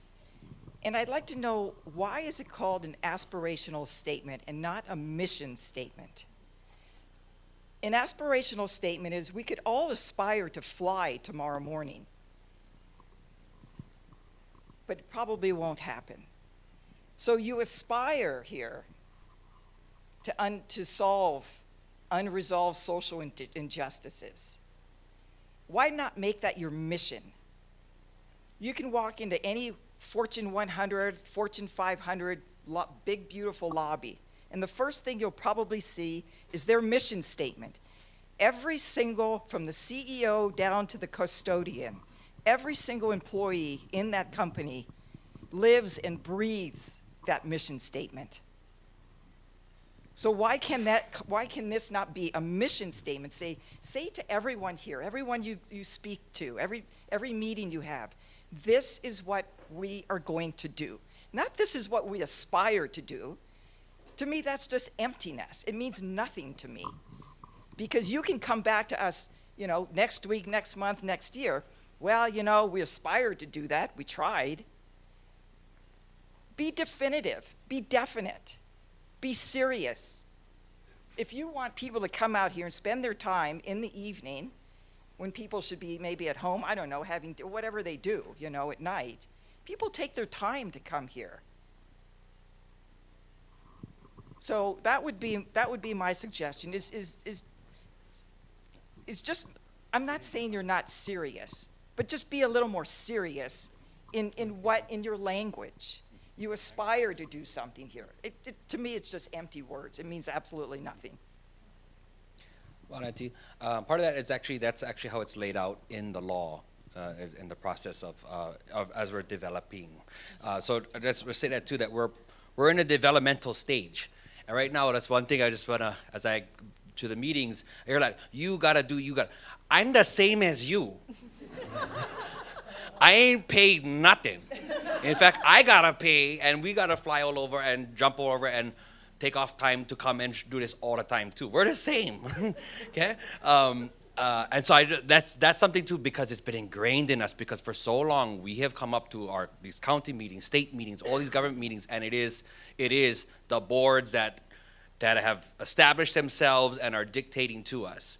And that's where, for me, you know, if you guys don't know me, I'm MAUNA KEA, born and raised MAUNA KEA.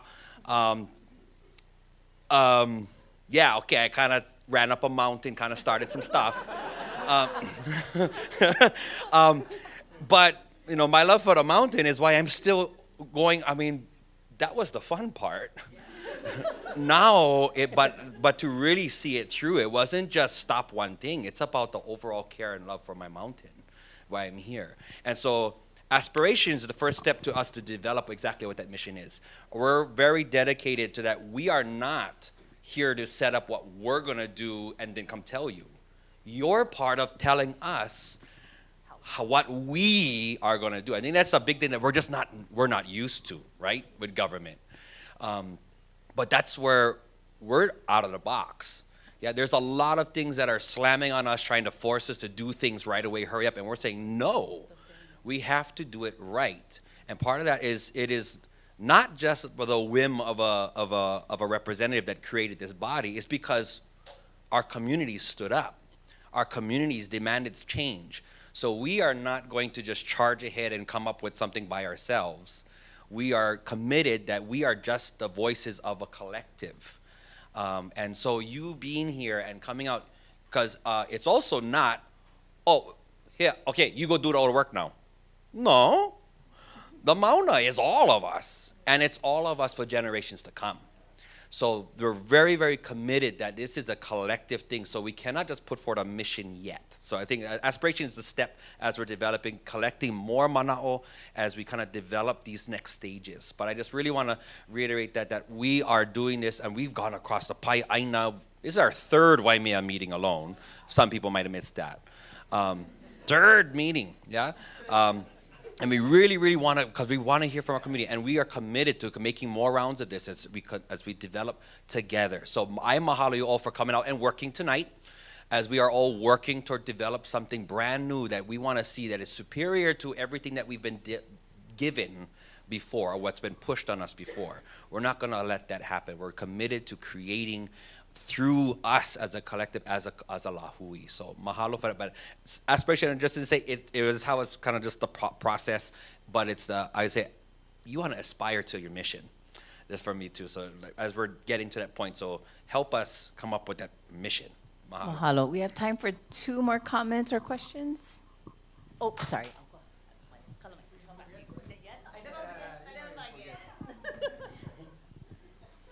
Aloha. So, one question I wanted to ask, like, if you was in my committee, you would know that I was asking about several things about your guys' authority.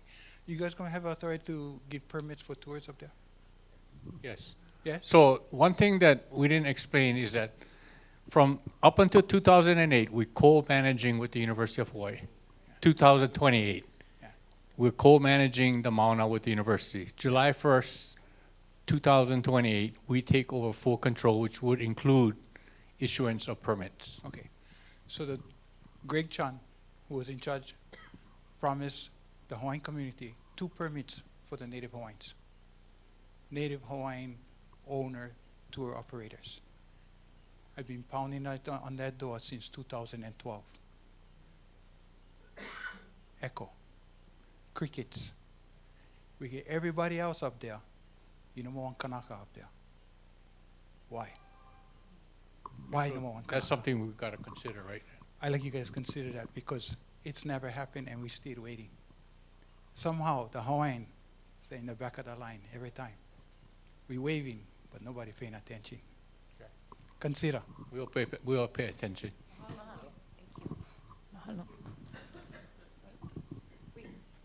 If there's any other auntie or uncle want to speak because I already spoke earlier, but if not, I'll take it. Okay, so I came in late and I didn't really read that whole thing.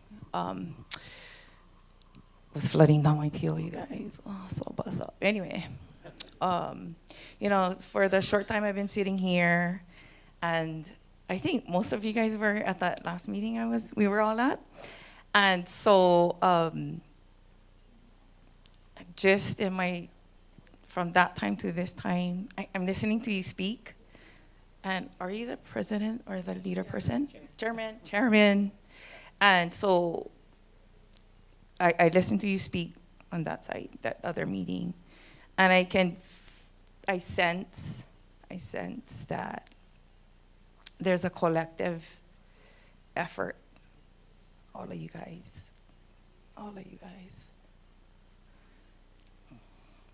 And I'm so grateful because I cannot always read everything.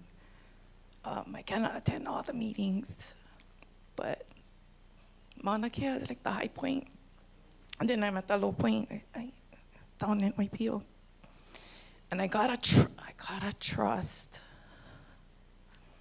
what you guys are doing in your seats. And sometimes I saw people that once they got into the seat, they went lolly, they changed. And you guys did change, oh my God, that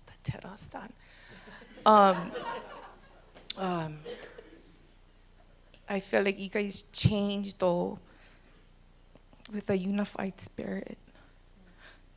And I know you guys not everybody get Koko Hawaii, Hawaiian, but the spirit though, we can talk about that. Because really,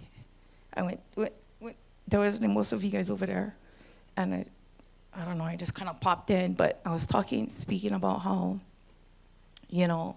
Mauna Kea is gonna show us, and you gotta spend time.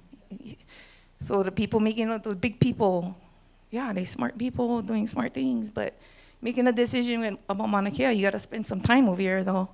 And it takes time. It deserves it, and we deserve it. I don't care what side of the fence we're on, and I think America, they talk like red or blue or something. I don't even understand all of that, but thank you. I think, mahalo nui. And I'm really just not a big person, I just take care of my family. I can hustle though. I can hustle.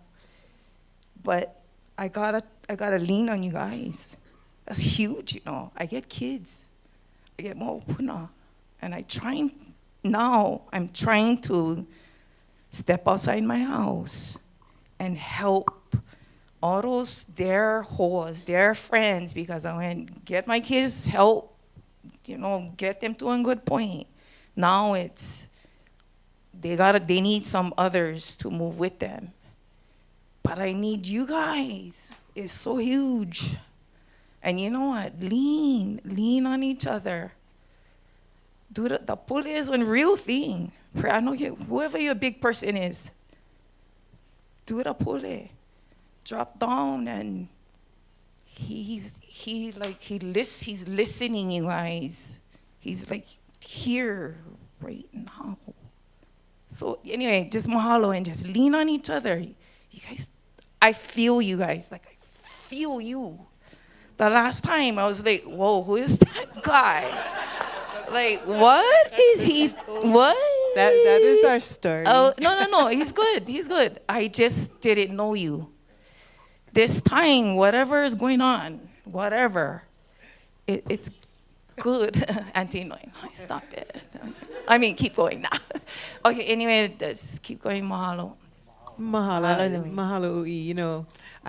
John always tells this story usually when he got appointed chair and we had our first meeting. I walked up to him and I said, I know most of the people here, but who are you? And why are you here? So he had to prove to me that he was willing to put in the hard work and that he was facing forward the same way we were, you know. So he went through the initiation and he passed. So we like for him to be the chair because he has the hard work at the legislature. And he does that for us. Otherwise, he has to come back and explain to us what happened. Right? But anyway, you know, Ui feeds the lahui. So mahalo to you.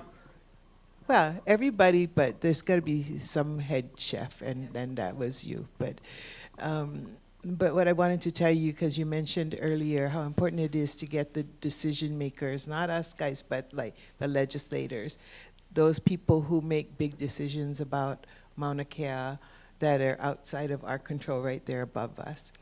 And we do that every year. We make a concerted effort to try and invite them, and to invite them, not try. We'll invite as many people as we can to come up to the Mauna so that they can experience what that place is and how special it is, and try to cram in their ears, both ears, you know, as much information as we can during the short time that we have their attention, because they have a lot of things that they have to do and usually commit a certain amount of time while they're on island visiting all the communities as well. So yes, we do very much pay attention to that, and hope and know that when they do come up and they do experience Mauna Kea through our eyes, I say our because we invite other people to come up there and be with us. When they see it through the community's eyes, they begin to understand. So, you know, it takes small steps to get them there. And we have advocates and we have supporters at the legislature, at the county, you know, in the county offices, in the state offices, and in the federal offices that somewhat support us, some more than others, but that is an important piece of what we do to make sure that. Yeah, so mahalo though for your manao. Let me close with this, and I thank you for your comments. When I started as chair, one thing I wanted to kind of create a culture of our authority members was one of trust and respect, right? I wanted us, even though we may not agree, to trust each other, that we're being very transparent with each other, and respect each other and respect each other's differences. And the reason why I bring that up to you is the other thing I'm hopeful is that all of us, like Lana Kila said, it's not only us, we are a demonstration of trying to develop that trust and respect. But I want us as a community, broad-based community, to trust and respect each other. Not necessarily agree, but to trust and respect each other so that we can move forward together, like we as a board hope to move forward together with that trust and respect. And as Neil has often said, we can only move forward as quickly as we can develop trust, right? So trust is the most important thing. Not necessarily, and again, I gotta emphasize, I'm not saying that we agree about things, but we have to trust each other and have these conversations and move forward. So mahalo for your comments, and you hit on the head what we as a group are trying to do. Mahalo. To close this portion, and we're going to do a final wrap-up, I've actually asked Next Generation Perspective to say a few words.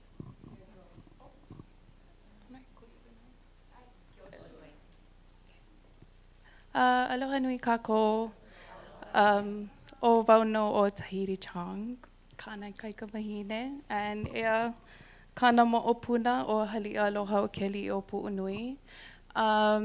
This is probably my third meeting now with you folks, and I attend because I don't know, and I want to learn.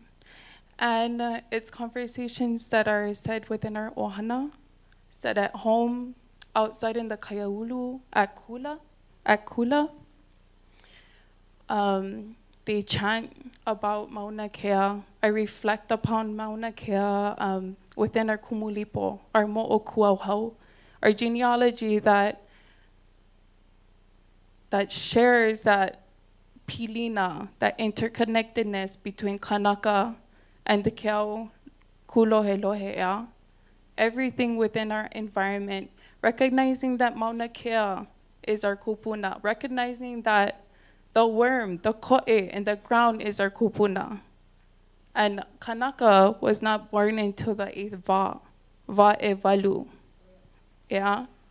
So understanding that for me as a Kanaka and teaching that to my keiki is really important. How we perceive everything and the work that we do and the way that we think and the words that we speak and the shared experiences that we have. Yeah. I've heard a lot of mana'o and I kako'o. I look at this board and I mahalo that they are reaching out to our kaiaulu. They're hearing, they're making time to learn, to connect with us and hear all of our different mana'o, because we are oko'a. Each one of us are different. We have our own no'ono'o. But I am bringing my ohana values of what I was raised with. And as I'm looking at like Antupomai and Lanakila, I am continually learning from them in many spaces. And I don't know the legal language. I know my olelo makuahine though. I know the language of our ãIna, of my lahui. And in that too, I am learning. I am growing. So as we attend these meetings, I would like to pai nui my hanauna, my generation, and even our younger generations. As I look around, there's not much of us. It's a lot of makua, a lot of kupuna, which we mahalo, because you guys have been kupa'a in many ways, trying to open that pathway for us, the new hanauna coming in. But I do recognize that my hanauna also needs to step up.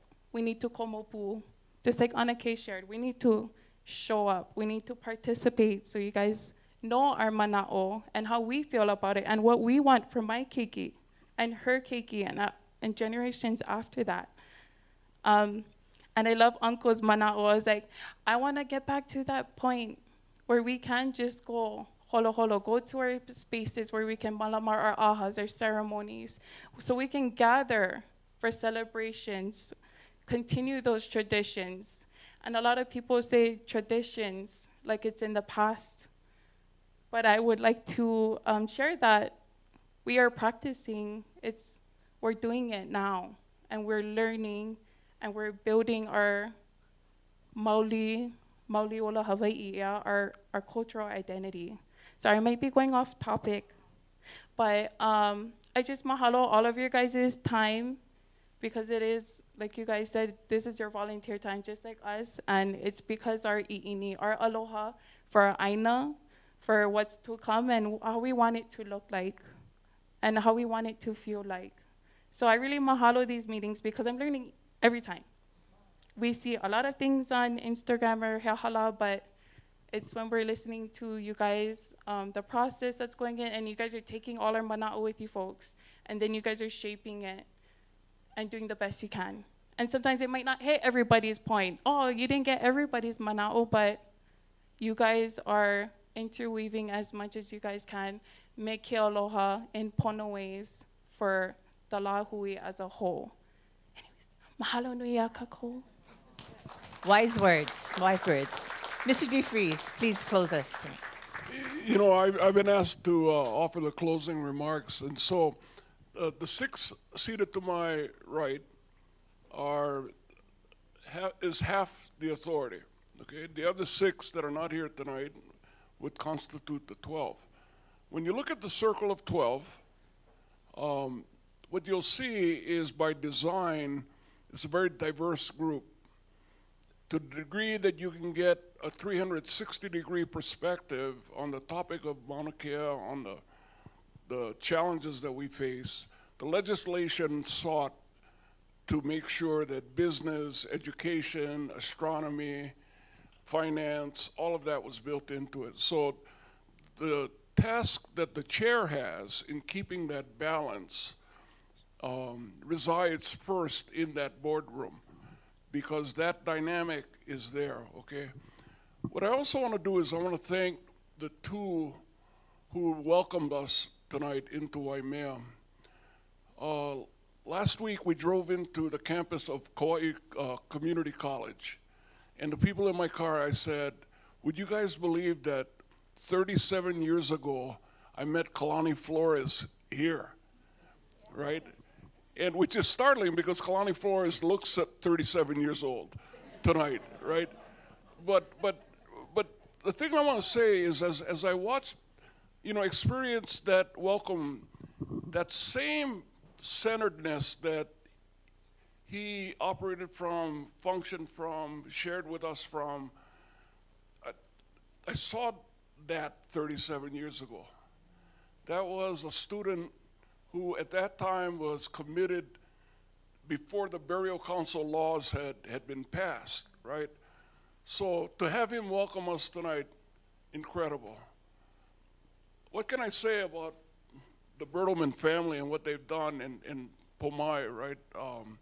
I had the privilege of knowing her dad, spent time with her dad, got a lot of fun memories about it, and my aloha is extended to the family in the celebration of life for Shorty this past Saturday. But the things that we can learn from the Bertlemans about vision, commitment, perseverance.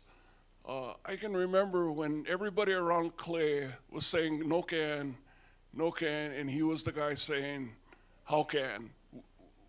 Not how can, we going. Okay, so having all that energy to kick us off.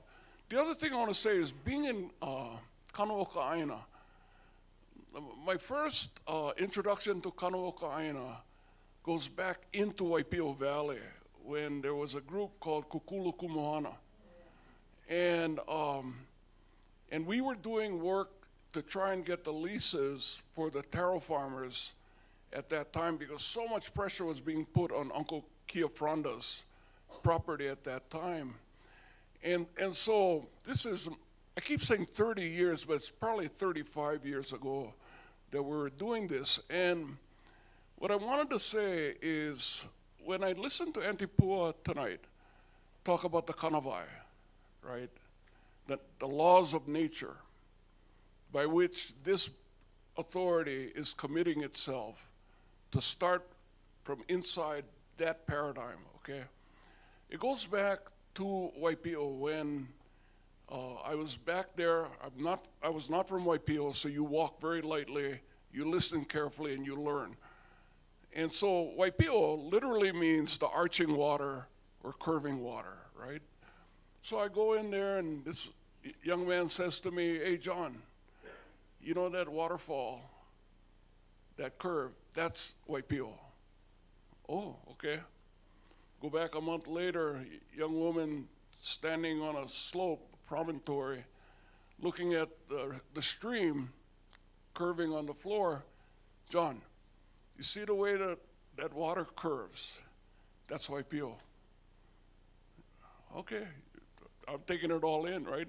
I go back a couple months later, and Kupuna tells me, hey, John, you see the waterfall, the stream, into the ocean, evaporation, clouds, rain, waterfall. That circle of water, that curving water, that's Waipio. Okay, now, in that moment, the Nekupuna was Antipua Kanahele, right? And in that moment, for me, what she did was she made the invisible visible. And once you see that, you start looking at things very differently, right? So this past summer, Rich Matsuda invites me to an evening of viewing up at Keck Observatory. And the way he invited me was really kind of profound. Tell him what you said to me. I cited eho mai, ka ike mai, luna mai e. So like we're gonna receive knowledge from above. So that was his text message invitation. We're inviting you tonight to come homai. Basically, we are going to take and receive wisdom from above, okay? So on that evening, Chief Scientist John O'Mara was leading the troops, and that night they were harvesting light from 10.5 billion light years away. So a light year is distance. If this was 1 light year, this panel, that would be 5.8 trillion miles. 5.8 trillion times 10.5 billion. So we're going to look at ancient light from back there. One of the profound impacts immediately for me was beginning to understand the dimensions of Wakea and our inability to comprehend exactly what that kind of space is all about, right? So we go up and we're watching this, right? And they're studying it, and their spectrometer, yeah. I sound like I know what I'm saying. It's like, okay. So, you know, in this analysis, they're beginning to identify what's in the light, right?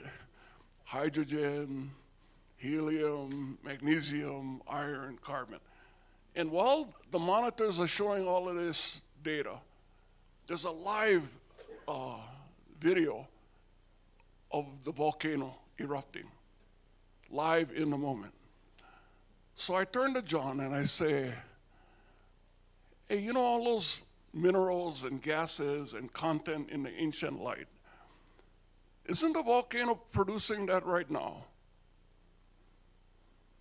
And lo and behold, a substantial amount of what was coming out of the volcano was coming out of the ancient light, right? And the more we dwelled on that, the more you realize that those same minerals and gases are in our human bodies, regardless of our ethnicity, okay? And that is, in that moment, I realized that as Native Hawaiians, as indigenous people, we are oriented to 7 generations, right? Planning for 7, being grateful to the 7 before us. In that moment, I realized we're talking 70 generations. We're talking 700 generations. We're talking 7 million generations, right? Because even before the species, all of these elements, whatever your spiritual tradition or religious belief is, whoever you think created you was working with raw material that can now be identified, okay? And so in that moment, again, these guys help make visible the invisible, right? And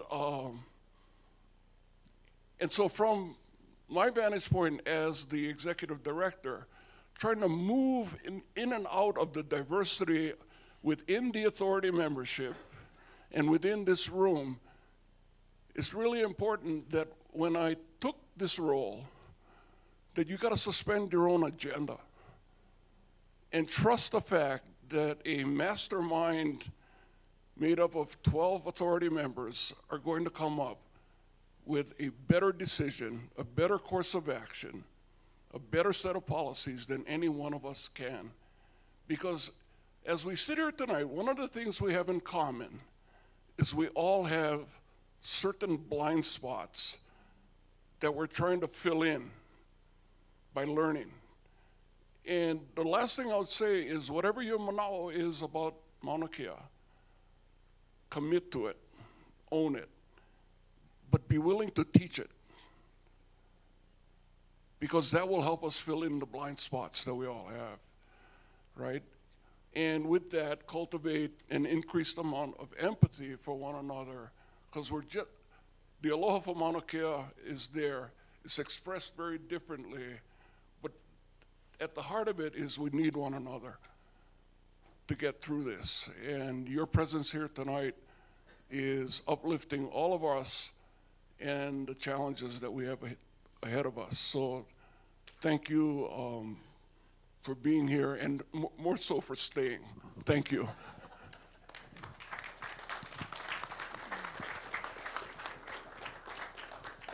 If we can all kuilona kia aloha mai. You don't have to make a circle, but you can if you would like to hold the hand of the person next to you. That's totally up to you. First and foremost, mahalo nui for joining us tonight. For some of you, if this is your first time, all of this seems very, very foreign to you. It was very foreign to me the first time that we got together. And so I have compassion for us, because there's much learning to be had in all of this process. In 2015 and 2019, there was a lot of learning to be had in that process. Many people didn't understand it. Now we know it better. And so mahalo nui for making the step to be here. 12 people cannot stand anything alone. That is up to all of us to do. And for right now, 2028 is not too far away. What that means is that more people are going to have to take these seats. And what that means is that right now, we're all in a learning process and phase because at some point in time, other people are going to have to take these seats. And so with that said, mahalo nui for being brave, for putting forth your mana'o. But please know that we also look to conversations in community, in passing with you.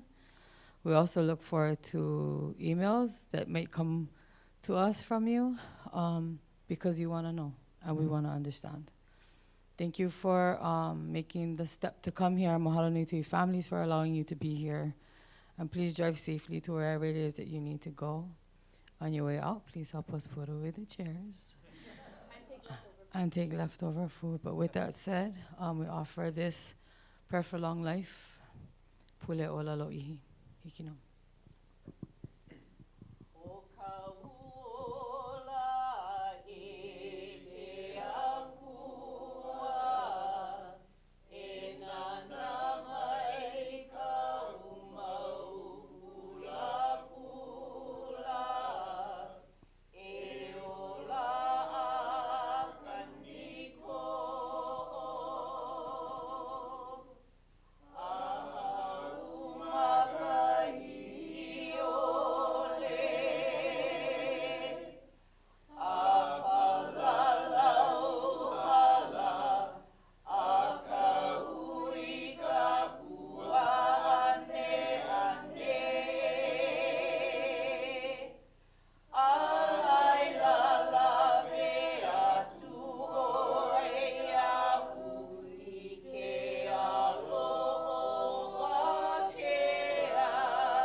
Mahalo nui, kia kako aloha. Mahalo. Music, cheers, mahalo.